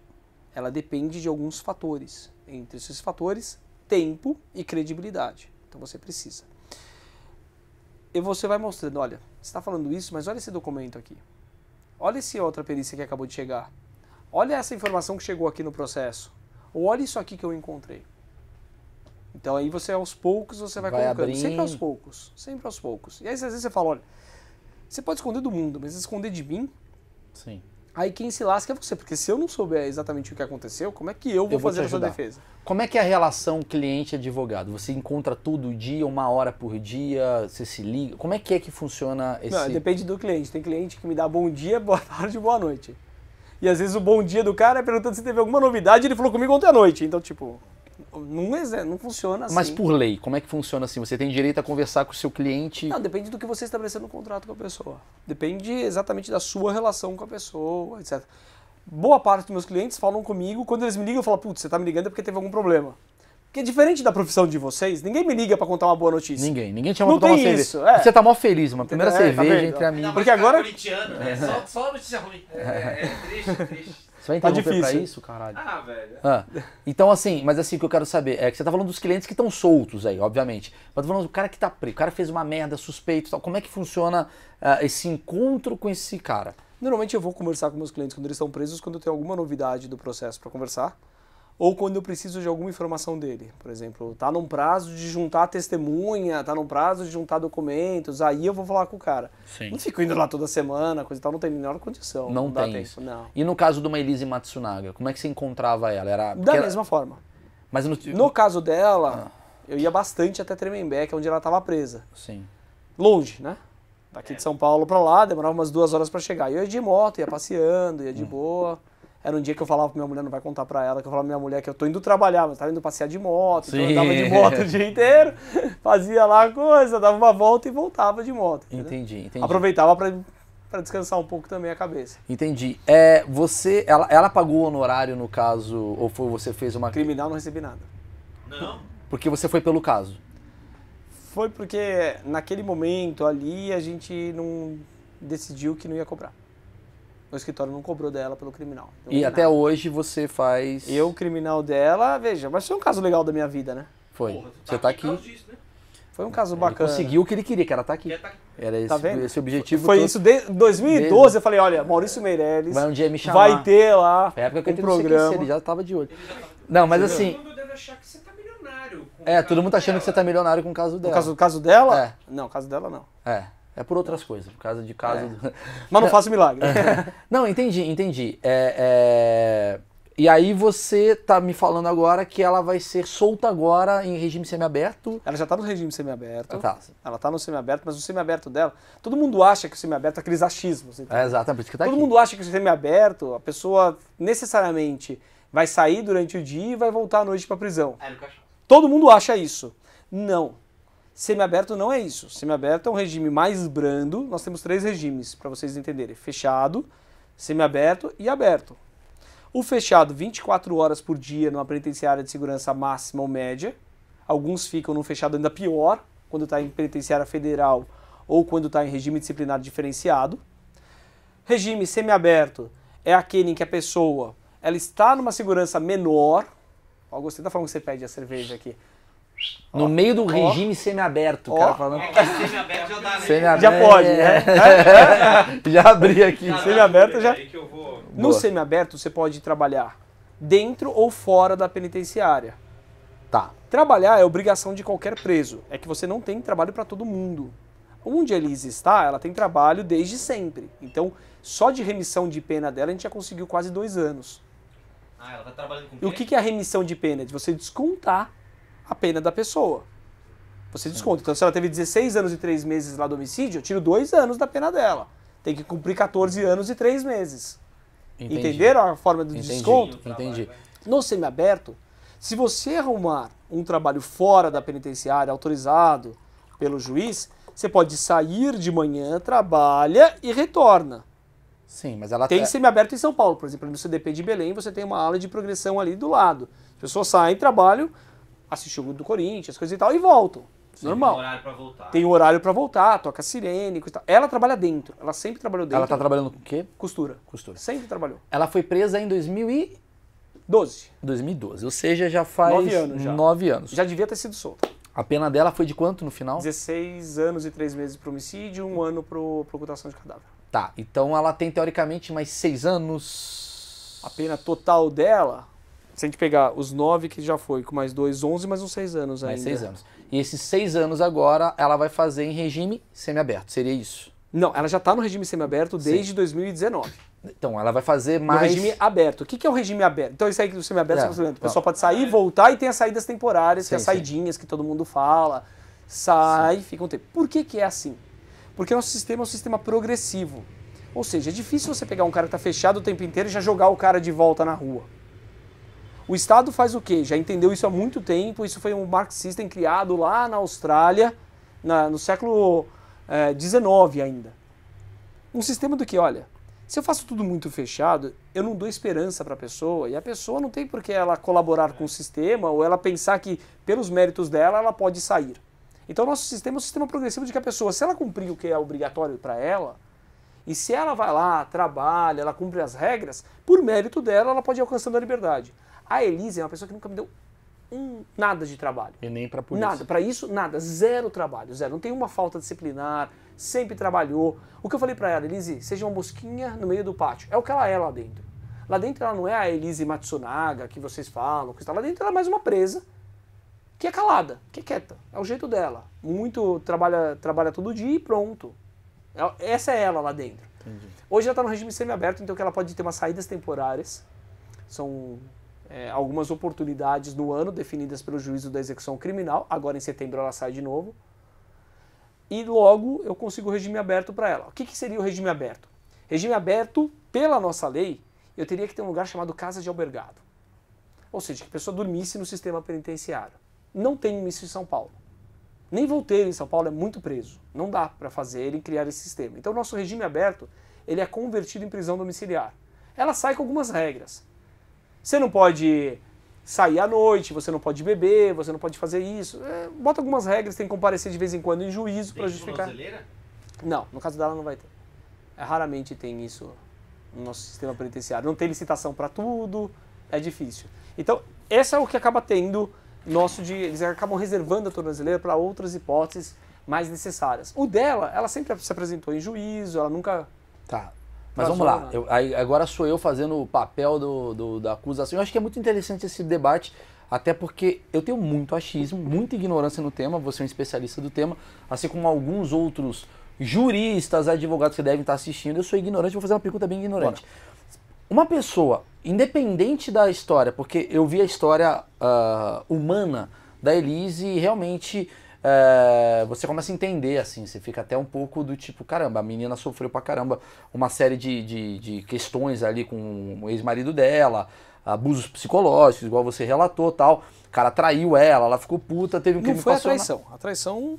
Não, tudo bem, mas pelo que eu vi ali na história, ela foi rebaixada, o cara tinha arma pra caramba na casa, ela acabou tomando a ideia, a iniciativa de dar um tiro no cara, A matou o arma cara. lá era um utensílio doméstico, como Sim. se fosse uma faca ou um garfo. Sim, em todo lugar. O cara tinha um arsenal dentro de casa, ela pegou a arma e matou.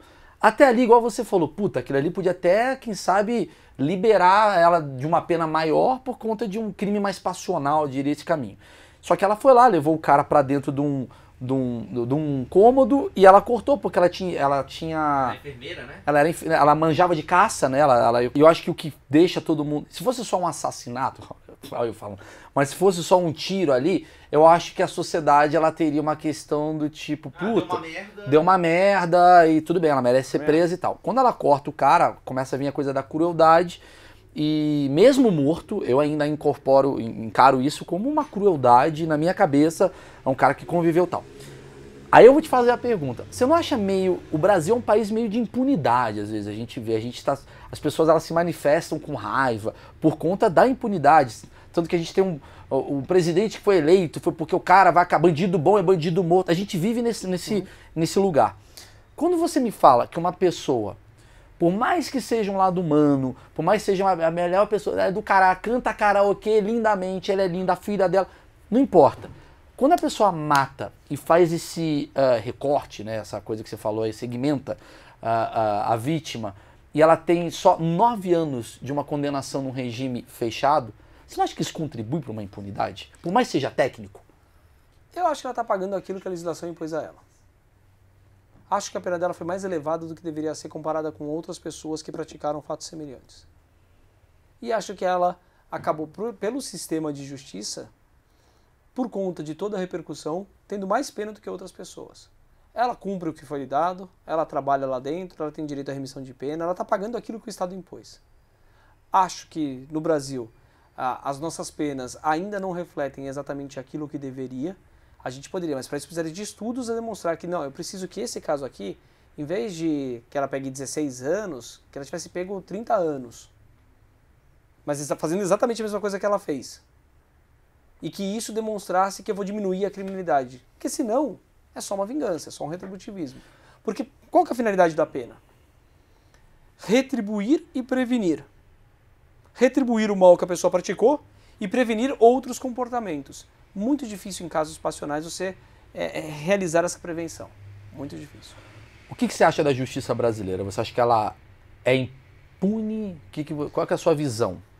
Acho. Vou pegar o caso desse aí, desse nosso crime. Que a gente acabou falando mais dele. Sim. No caso dela, nós tivemos uma investigação muito bem feita. Acho que muito bem feita.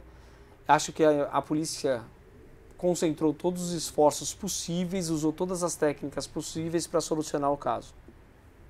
Mas eu não vejo nenhum décimo disso nos outros 44 mil homicídios do ano. Não vejo. No ano dela foram 53 mil homicídios. Teve no caso dela. Parou o DHPP. Parou ali o departamento durante 2, 3 meses só fazendo o caso dela. Mas será que as outras vítimas não mereciam a mesma atenção? A gente tem um índice de solução de casos de 8%, Maurício. Não é o caso dela que vai trazer impunidade. São os outros 92% que não foram solucionados. Não solucionados, o que quer dizer não solucionados? Que você não sabe quem é o culpado, você não condenou Cara, ninguém que matou tá solto. e a coisa foi. Quer dizer, 8% só... 8%, é um índice ridículo.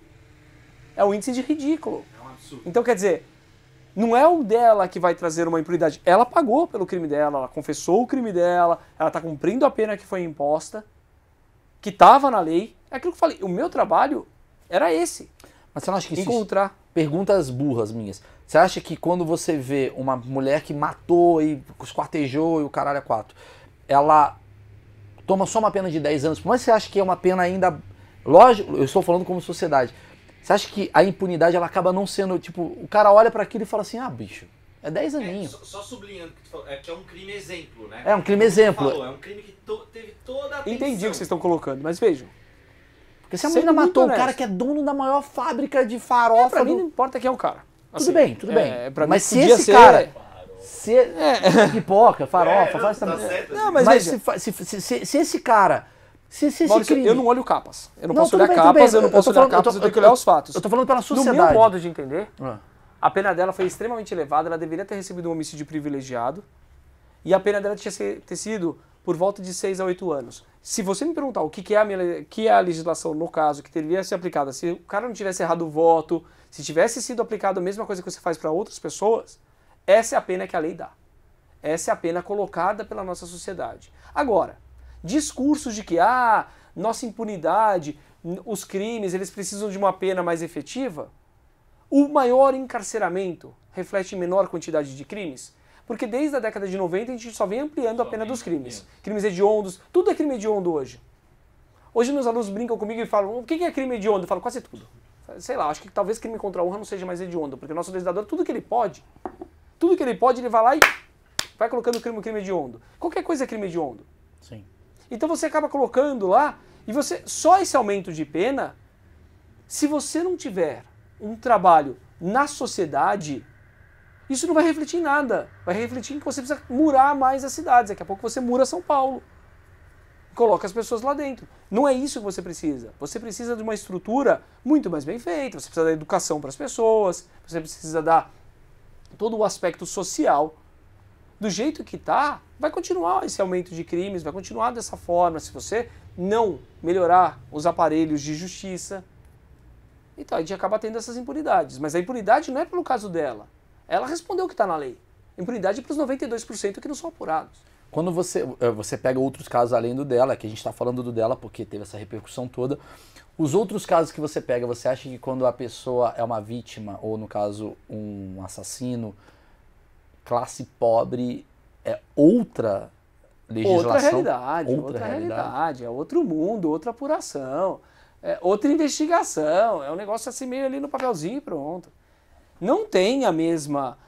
veja, a maioria dos promotores falam, eu não vejo capa, não vejo isso, eu não vejo aquilo, mas, sinceramente, olha o quanto se gastou de dinheiro. Depois que o caso estava esclarecido, tudo pronto, o promotor resolve instalar um outro inquérito policial para investigar uma terceira pessoa, que não existia.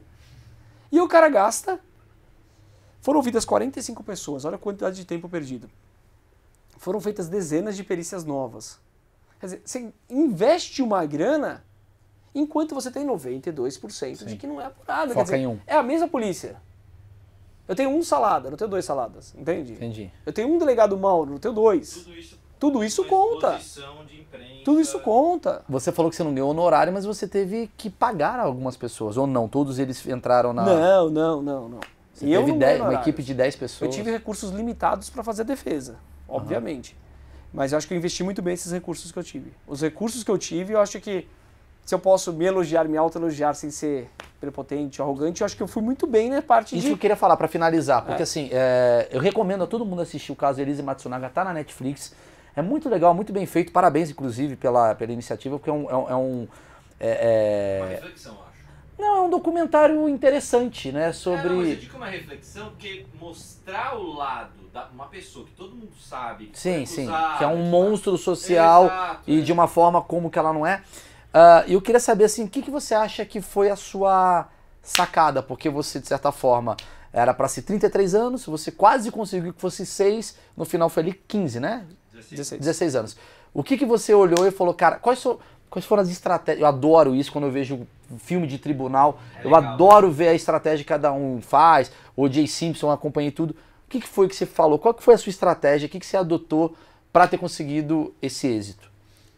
Eu acho que eu soube guardar muitas informações para surpreender jurados. A gente foi guardando isso ao longo do tempo, preparando o caso durante muito tempo. Preparando, construindo as provas aqui, acolá, pedir uma prova aqui sem falar nada. Foi segurando a informação para chegar num determinado momento e surpreender. Acho que a melhor estratégia foi fazer durar o júri por mais tempo, porque eu precisava com que os jurados conhecessem efetivamente o que aconteceu.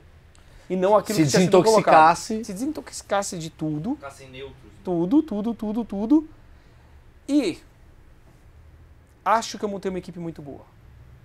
Tive um aparelhamento de uma equipe que foi extraordinária, e todo dia eu motivava os caras, todo dia na frente da menina. O salário, o nome de salário da Globo, faltava, sei lá, 10 dias pro júri. A Juliana tava viajando, minha esposa tava viajando, tava com a minha filha em Maceió, na casa do amigo nosso, que é procurador da República, mandando foto, todo mundo se divertindo, e eu lá, ralando sábado e domingo no escritório ali, sem parar. Falei pra vocês, porque 45 dias só fazendo isso. Aí eu desço pra almoçar no domingão, eu vejo o Valmir Salário voltando. Ele todo suado, ele não deve lembrar disso, mas ele todo suado, molhado, assim. Tava caminhando, né? Tinha ido fazer um exercício. Ele põe a mão assim no meu braço e fala: tá chegando o júri, né, doutor? Você me chama de doutor. Eu falei: tá, legal, né? Tá chegando. Vai ser um massacre, hein? Caralho. Porra, eu era advogado de defesa, entendeu? Eu podia ter tomado um soco na cara disso e... Puta, tomei o soco, mas podia ter abatido e falado: puta, vamos embora pra Maceió também, já ferrou mesmo, não tem o que fazer. Mas eu usei aquilo como motivação.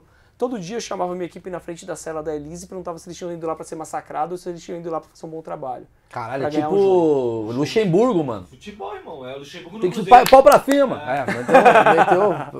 Então, isso foi legal, cara. Isso foi bem bacana. Você falou da sua equipe ter 10 pessoas. O que cada um faz ali? Você falou que tinha um cara que cuidava só da psicóloga, da Vamos psicologia. lá. Na mesa, ó. Rapidão pra vocês verem. Pensa na mesa do júri, tem 4 pessoas sentadas, e a Elise aqui. Então a Elise, do lado da Elise é a Juliana, que é a advogada civil da Elise, Que é a sua minha esposa.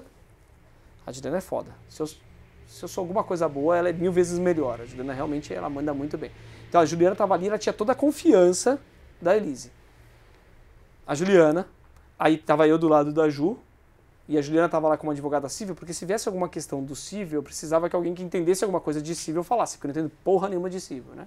Eu entendo de penal, tem um podcast que é penal mais legal, aproveitando pra fazer uma propaganda. Penal mais legal. Bem legal, o penal é mais legal, quem gostar.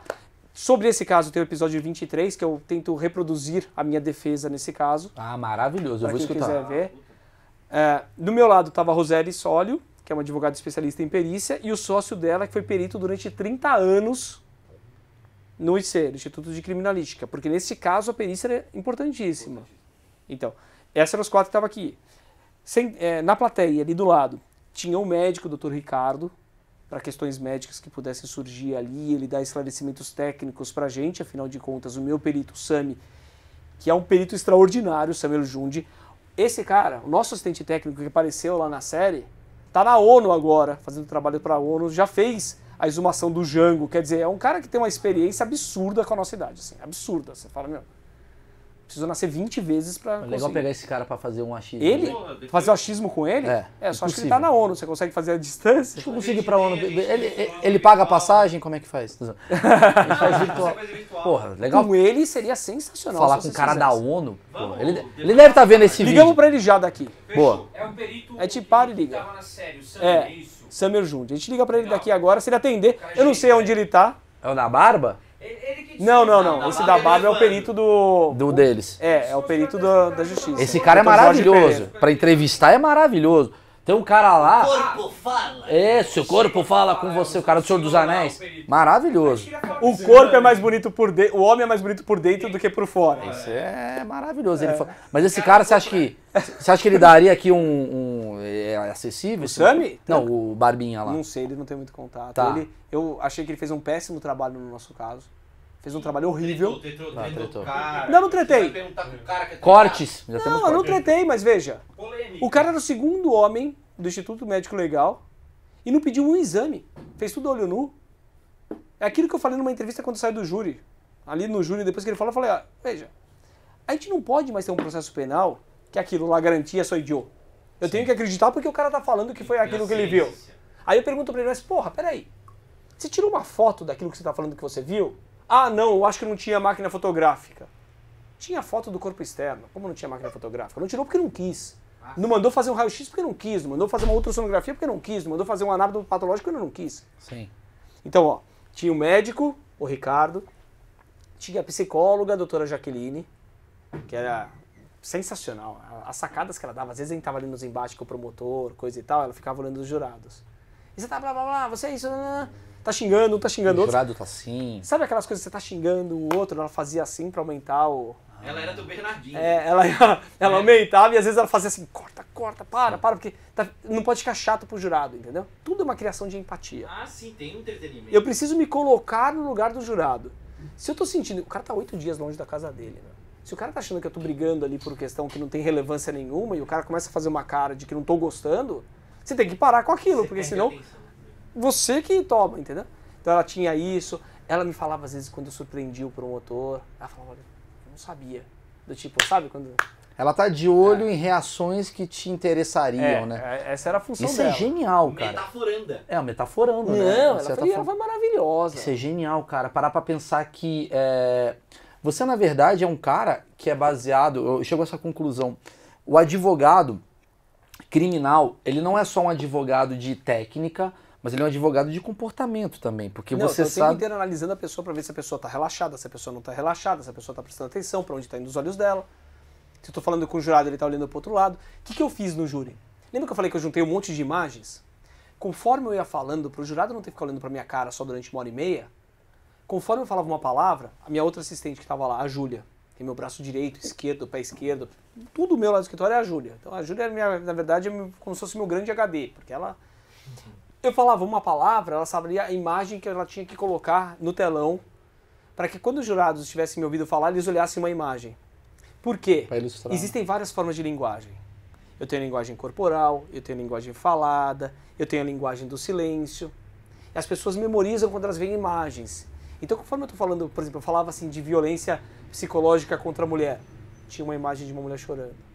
Eu falava de prostituição, tinha uma imagem de uma prostituta de luxo, só o corpo dela de vermelho, com sapatão, coisa e tal. A criança, ela tinha sido estuprada, eu botava uma imagem de uma violência doméstica contra a criança. Para quê? Para demonstrar justamente aquilo, para as pessoas entenderem aquilo que eu estou falando e não ficarem só... Se ficar só na minha voz, o cara vai olhar a plateia, o que a jornalista está fazendo, se cruzou a perna, se não cruzou a perna, se estava suando. Então, para! Se é para desviar a atenção, desvia para o telão e vê o que está acontecendo no caso. Então, isso tinha lá a Júlia fazendo isso. Deixa eu ver quem mais que estava no caso. Tinha mais 2 estagiárias. Tinha... Pegar café. Né? Galera pra pegar café. Tinha, não, mas é que muito... O processo tinha mais de 20 volumes. Não dá pra eu saber exatamente onde tá. Todo mundo tinha um índice ali na hora. Tava falando alguma coisa, alguém me chegava... o pessoal chegava ali e me dava, por exemplo, tá falando das folhas 17.250. Alguém chegava e me dava a folha ali na mão. Aí eu tinha um advogado também muito bom em júri, dando conselhos, ninguém sabe tudo, né? Então... Pelo amor de Deus, cara, é muita informação. Quer dizer, você ficou sabendo mais da Elise do que da sua esposa durante um tempo ali, né? Acho que ela não sabe mais. Provavelmente minha esposa sabe muito mais. Ah, sim, claro. É mulher, né? Também tem isso. Que ela se aprofundou mais na coisa cível também, né? Pra finalizar, você... Não, digo que a minha esposa sabe muito mais de mim do que a sua. Sim, também mulher, tem isso, né? A mulher vai longe.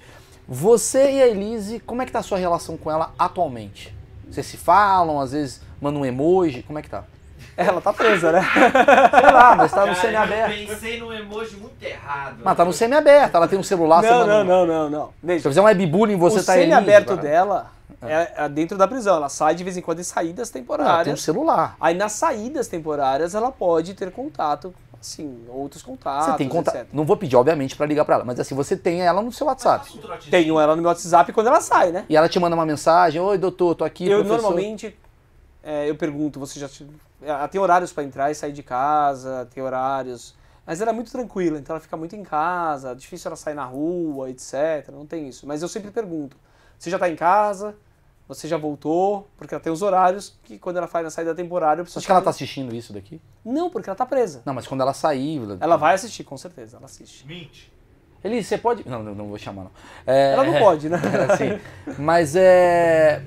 Interessante, então. E o que é a rotina dela, atualmente, quando ela tá fora? O que ela costuma fazer? Quando ela sai? Ela pede uma pizza no Domino's? Não, eu acho que toda vez que ela sai, ela vai num cabeleireiro, coisas de mulheres. Jura mesmo? Toda vez eu sei que ela vai num cabeleireiro. Eu não falo a cidade que ela tá morando, nada disso, nunca em público, mas ela sai, ela vai num cabeleireiro, ela se cuida, é mulher, ela assiste muita TV, muitas coisas. Ela sai, ela não bebe, então ela sai, ela O que ela gosta de muita assistir? comida, Uma etc. curiosidade aí. Stand-up. Ela vê o Thiago Ventura, viciado, sei lá. Sabe que ela é uma menina muito inteligente, cara, muito inteligente. Ela gosta muito de livros de história, filmes de história, essas coisas eu sei que ela sabe, porque eu mandava livro pra ela, eu pedia eu mandava pra tia dela mandava livros pra ela, lá na cadeia. Porra, interessante. Bom, então eu acho que encerramos aqui. Uma das Tem melhores pergunta. entrevistas. Última. Cara, todo mundo acha que você precisa de um criminalista quando você mata alguém. Em quais outras circunstâncias que você entra? Mas chegou estudante de direito, chato pra Não, caralho. Caralho. O Zé Unip tá foda. Tá todo mundo falando, o cara My só... defense. Eu nunca vou matar ninguém. Vai lá, Zé Unip. Eu nunca vou matar ninguém. Ah. Mas Eu não isso é vou um crime precisar que todo do- mundo pode praticar, é homicídio. Não tem ninguém aqui nessa sala, que não possa um dia vir a praticar um homicídio. Não Cara, tem. eu tô- Se o cara entra na minha casa e faz alguma coisa com a minha filha, eu viro um animal. Eu viro um animal e eu vou virar um Cara, é bicho. legítima defesa. Sim, pode ser que seja, pode ser que já tenha acontecido e não tenha mais agressão injusta. Pode ser que eu só tenha visto Ah, mas o daí cara você sabe lá. mais coisa de advocacia que eu e eu não consigo argumentar. Fica quieto, caralho. Vamos ouvir o doutor. Tô no júri. Então a pergunta é, quando você precisa de um criminalista, exceto quando você mata alguém? Porra, mas tem tantos crimes. Tudo que a gente tem, diversos crimes. Você pode ter crime contra a honra, crimes financeiros. O que eu mais faço no meu dia a dia são crimes financeiros. Coisas básicas. Lavagem, evasão, Esses são crimes mais tributários. E você faz sempre a parte de defesa ou você faz também a acusação? 99% dos meus casos são de defesa. Caralho. Raramente eu sou assistente de acusação, raramente. E você cobra um honorário maior quando você percebe que o cara é muito culpado e você precisa defender ele? Tem uma... Não, eu acho que depende do caso a caso. Não tem uma tabela no meu escritório, você chega lá, o Maurício chega lá... ó, Só cortou um Maurício, pé, ó, 4 mil. a tabela é essa. Não funciona assim, entendeu? Entendi, Não tem uma entendi. tabela. É caso a caso. Normalmente é um cálculo que todo mundo faz. Sim. Quantas horas eu vou gastar para defender aquela pessoa? E de acordo com aquilo, a gente todo mundo fala, porra, advogado cobra caro pra caramba, advogado criminalista cobra mais caro ainda, mas quantas horas eu tô gastando para aquilo? Quem não dorme à noite sou eu. 17 mil Quem tá páginas. trabalhando no final de semana sou eu. Quem rala até meia-noite todo dia sou eu. Todo mundo vê você andando de lancha, você andando de quadriciclo, você andando de jet. Todo mundo vê você fazendo um monte de coisa legal. Mas você se lascando ali de madrugada, trabalhando, você virando noite, você acordando assustado de madrugada. Veja, você não consegue parar de trabalhar, Maurício. Não consegue. Pega um caso, às vezes eu tô tomando banho, Não, agora me que vem a mesmo. tese de defesa, mas me vem a tese de defesa de determinado caso. Tem alguma Cara, é hora, por ridículo. Eu tenho que sair correndo, pegar o gravador e gravar pra não falar, porque senão eu vou esquecer depois. Não, ele fez agora, antes de gravar a entrevista, ele do nada, como se fosse, vou comer um amendoim, ele falou, peraí que eu vou soltar uma liminar. Foi um negócio assim. Não, é porque eu precisava autorizar a advogada do escritório a protocolar uma petição e eu precisava revisar o prazo dela. É E aí, isso. mas veja, você tá trabalhando o tempo inteiro. Sim. Mas tem caso muito legal também, viu, Rafael? Não sei se vocês estão gravando ainda. Só Vai, tá gravando. Tem um caso legal pra cacete que teve lá no escritório. Parecia novela mexicana, cara. Me liga um advogado do escritório, puta top o escritório aqui em São Paulo. Não vou falar o nome do escritório, senão daqui a pouco vão identificar a pessoa. Mas um baita de um escritório importante em São Paulo. Também tem área criminal, mas é uma área criminal mais assim ligada às empresas, coisa e tal. Acho que os advogados lá dentro nem sabem fazer o que eu faço, que é mais defender pessoas. Sim. Né? Eu defendo empresários, todo, mas eu defendo muito pessoas. E o cara me liga e fala: meu pai deu um tiro no namorado da minha mãe. Deu 2 tiros no namorado da minha mãe. Eu falei, quê? E eu, cadê teu pai? Não, ele tá por aí. Eu falei, como é que ele tá? Ele falou, acho que ele tá meio que num surto. Eu falei, pega o teu pai e interna teu pai. Leva o teu pai pra uma clínica e interna ele. Aí fui conhecer o caso, Maurício. O cara tinha dado 2 tiros aqui, no órgão genital. Ó, já estamos no final da entrevista, pode falar. sacola. No saco do cara. Um dos tiros acertou um dos testículos e ficou alojado no testículo. Já comemos barato hoje, Maurício. Um dos tiros ficou lá alojado no testículo. O outro pegou na perna. Vai Aí- nascer o Homem de Ferro. É. Uma boa piada aí pra... Mas continua.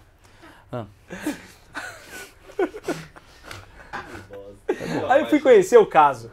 O caso foi o seguinte: o sujeito, eles eram casados, tinham 3 filhos. Tem 5 minutos aí pra contar o caso? Vai, Eu vou vai. mostrar. Meu amigo, tem se quiser, relaxa. Olha lá. O cara era casado. Tinha 3 filhos, 2 advogados e um terceiro esquizofrênico. O cara era um cara bacana, esse meu cliente. Gente boa. Deu 2 tiros no cara, mas o cara era legal. Juro pra você. Cara legal, É. gatinho. Gente saco. boa, cara. Eu sabia que ele tinha dado 2 tiros no cara e defendi o cara. Mas eu provei o que aconteceu no processo. Deu 2 tiros no cara. Mas por que ele chegou nesse momento? 3 filhos. O cara era tão legal que ele foi fazer faculdade com o filho esquizofrênico para o filho conseguir fazer a faculdade. Mas ele passou de ano, o filho bombou e aí saíram os 2 da faculdade. Lá atrás, o casamento já ia meio falido. A mulher dele, ou a ex-mulher dele, era professora. E eles tinham um casal de amigos que viajavam juntos, frequentavam uma casa do outro. A mulher desse cara, que era uma japonesa, chama Carrion, cara. A mulher desse cara estava doente, com câncer, coisa e tal. Eles tinham um relacionamento, mas eles resolveram montar uma empresa juntos no litoral de entrega de cestas. E viajavam. O cara com a mulher e só a mulher do meu cliente. E o meu cliente ficava trabalhando, ele tinha que trabalhar, coisa e tal. O casamento começou a desandar. Desandou, e meu cliente tinha um problema. Qual que é o principal problema que o homem pode ter? Broxa. Meu cliente era impotente. Absolutamente broxa e impotente. E, de repente, um filho casou, a outra filha advogada casou também, e sobrou o casal com aquele menino esquizofrênico em casa. E o casal já não tinha mais relação, o cara era impotente, coisa e tal. E a mulher propôs para ele para se separarem. Pô, o cara achou uma boa ideia. Se separar, continuar morando na mesma casa, só em quartos separados, não mudou nada a rotina do cara. Dá pra fazer a bagunça. Conselho que eu dou. Separou, tem que sair de casa. Sai, que dá merdas. Se não dá merda. Cortes. Entre nós aqui, já... É a cerveja que eles estão me dando aqui pra falar mais. A ideia é Dá merdas. Ficar dentro de casa é a pior coisa possível. Saia de casa. O cara teve um ataque, uma parada cardíaca. Teve a paradinha cardíaca ali. A mulher achou que ia ser ruim se ele falecesse e eles estando separados. Afinal de contas, separado não vai ter INSS, não vai ter herança, não vai ter porra nenhuma. Eles começam a se reaproximar. Os dois começam a se reaproximar e o cara tá achando, Maurício, que ele reconquistou a mulher da vida dele. Na verdade Ele era... vai naqueles Boston Medical Group, eu não sei qual era a empresa, nem sei se podia Sei. falar o nome dessa empresa. Mas... É pra deixar a biromba. É bom deixar aí já o jabazinho pra vocês, Não, vocês já aí, ligam lá. é Já... boa. Arrasta. Já usou, né? Não, ainda não. É cliente. Ainda vamos não, lá. ainda não. É 37. paciente dos Calma, em breve, daqui a 3. Aí, começa a ir lá e começa a achar que ia ter uma aproximação com a mulher, coisa e tal. Belo dia o cara chega em casa, vai mexer no computador, ó, tô falando de 2010 por aí, mais ou menos. Ainda é um computadorzão, vai mexer no computador e ele vê uma foto estranha, Maurício. Aquelas fotos de carro que só namoradinho tira, sabe? Aquelas fotos de perfil, coisa e tal. Tá a mulher e quem? Aquele amigo da família que trabalhava com ela no colégio. Como é que ele achou isso? A mulher... No meio da foto do computador, mexendo ali no A mulher computador. baixou essa foto. Como se a mulher tivesse mexido. Eu não tinha aquela que você ficava olhando no celular, essas porra assim. Mas o cara olhou no computador. Sim. Chega a filha em casa, a Thaís, e com uma sutileza nenhuma, ele fala, pô, mas olha essa foto aqui que estranha. Ah, pai, só você não sabe que eles estão juntos desde o casamento. Pronto. Ai. Desde o não sei das coisas. Ele já começou a mirar em sacos. Já começou a dar merda, né? Veja. De repente, os dois, a mulher volta pra casa, ele pressiona ela, joga ela contra a parede. Que foto é essa? Que absurdo é esse? Você me falou isso. Imagina, ele é noivo da diretora da escola. E aquilo ficou na cabeça dele. Pô, então ele é noivo da outra mulher, então eu tô aqui. Sou bobão, né? É. Sou Aí de repente ele fala o seguinte, não, então eu vou apurar o que aconteceu. E começa a ligar pro cara, o cara desconversa, começa a ligar pro cara. Um belo dia ele começa a seguir a mulher. E descobre que a mulher entra no carro de quem? Do cara. Do Carrion. Entra no carro do cara. Aí o cara fica doido. Você vai me encontrar, marca de encontrar com o cara não encontra. Domingão ele pega uma belíssimo de um revólver, um 38 que ele tinha, uma porcaria velha, com munição velha, tudo velho. Vai na frente da casa do cara. Carrion, desce se você é homem, Quando o cara chega, ele a 1 metro, 2 metros de distância, ele aponta pro saco do cara e pá! Puta mira boa, porque às Dá vezes 2 o tiros. saco... Dá 2 tiros. Internou o cara, Contei pra... Aí os caras entram em luta corporal, o cara toma a arma dele e deixa ele fugir. Porra, com um dois saco, tiros no saco? 2 tiros no saco. 2 tiros. Mano, esse cara um tem que dar tiro uma no Olimpíada, saco e outro velho. tiro na perna. Esse cara é prata. Esse cara é prata. Esse cara é prata. Ele é prata. Nem bronze, é prata. Ele é Tomou prata. a arma do cara, o cliente fugiu. Quando vai pra delegacia, eu vou conversar com o delegado, não precisa pedir a prisão dele, o cara tá internado, o delegado pede a prisão. O inquérito vai continuar, vai ouvir todo mundo, mas ele pede a prisão. Quando chega o pedido de prisão na mão do promotor, o promotor, eu não sei se ele não se ligou que era só o pedido de prisão, que era cópia ali do negócio, que não era um inquérito policial, ele me resolve oferecer a denúncia já, sem esperar acabar a investigação. Pra mim foi ótimo. Foi ótimo. Pensando como advogado, tecnicamente, Claro. É aquela questão foi de... animal. Animal que o Dr. Maurício fez isso, o promotor. Foi animal. Por quê? Porque eu guardei todas as provas pra mim. A polícia não investigou nada, só tinha aquilo ali. Todo o resto eu ia produzir ao longo do processo. E me oferece denúncia contra o cara, uma acusação contra o cara sem ter uma investigação, por tentativa de homicídio. Tentativa de homicídio? Na bola? Filho dos futuros filhos. É verdade. Matou... Foi eu que eu defendi no processo. Porra, foi um genocídio. Lógico! Tentativa dele, do quê? De homicídio? Só se fosse de homicídio do coisa. O cara, veja, vou conversar com o meu cliente, depois que eu justifico pro juiz, ó, tá internado, tá preso, ó, tá internado, não precisa decretar a prisão. O juiz não decreta a prisão. Aí ele vai no meu cliente, aí teve a alta dele, ele foi no meu escritório e perguntou, onde acertou o tiro? O cara só se preocupava com isso. Eu podia falar com ele de qualquer coisa, ele queria saber aonde acertou o tiro. Ele queria foder o... Eu falei, ó, um pegou no testículo, outro pegou na perna. Mas e aí? Eu falei, e aí o quê? Ele vai ficar impotente? Era só isso que o cara se preocupava. Ele queria deixar o cara igual O ele. cara queria deixar ele exatamente como igual ele ele. era. Cara, isso, Pra que ele perdesse o amor da mulher dele como ele perdeu, entendeu? Caralho, história. velho do céu. Conclusão. Aí pra questão de impunidade que você não gosta, coisa e tal, vamos lá. O que eu fiz no processo? Defendi que eu tinha que desclassificar o crime de homicídio pra lesão corporal. Claro. Não foi tentativa de homicídio, ele tava a 2 metros do cara e tirou no saco do cara. Defendi isso, a juíza concordou comigo, a doutora Luciana concordou comigo, mandou pro outro juiz. Aí, Maurício, a gente tem uma coisa. Lesão corporal, eu tenho 3 tipos, né? Hoje tem mais, mas na época 3 tipos. Lesão corporal leve, tem uma pena que vai até 1 ano, 3 meses a 1 ano. Lesão corporal grave, de 1 a 5 anos. E lesão corporal gravíssima, de 2 a 8 anos. Essa é grave. Na verdade, como o órgão é duplo, são 2 testículos. Se você atingir um e não o outro, lesão corporal grave. Todo crime cuja pena mínima for até 1 ano, suspensão condicional do processo. Ele pode fazer um acordo com o Ministério Público, fica assinando o livro durante 2 anos, justificando as suas atividades, e depois é extinta a punibilidade. Conclusão, esse foi o processo. Mas isso é uma... Legal, hein? Isso é uma palhaçada. É Isso uma legal. palhaçada. Você fez o cara não ter filho, caralho. Eu fiz o O cara quê? fez o genocídio, velho. Genocídio. Genocídio. Matou o saco do Matou cara. o saco do cara, velho. Você matou o saco do cara. Eu, como um homem, no clubinho dos caras. Mas entre aqui, nós tinha que aqui- falar, ó, também, É. peraí. É muito bom que a gente transformou o que é o direito num bagulho. Ó, vai tomar no cu, irmão. É briga de bar, Eu fico imaginando o juiz, ó. Vai tomar no cu, irmão. Porra, o saco do cara, cara. do cara, mano. Tá ligado? Mas diz aí, caso engraçado pra caralho. O caso é muito bom. literalmente engraçado pra caralho. E terminando, eu vou falar. Mas peraí. Diga. Mas se fosse você dando um tiro nele, É. você ia ter um advogado que nem eu. Não, tem que ter Mas uma você defenderia quem? Não, Ele, quem lógico, paga, ele deu caralho. seus filhos no saco, Vai, porra. então, irmão. Chegou aqui, pode cortar.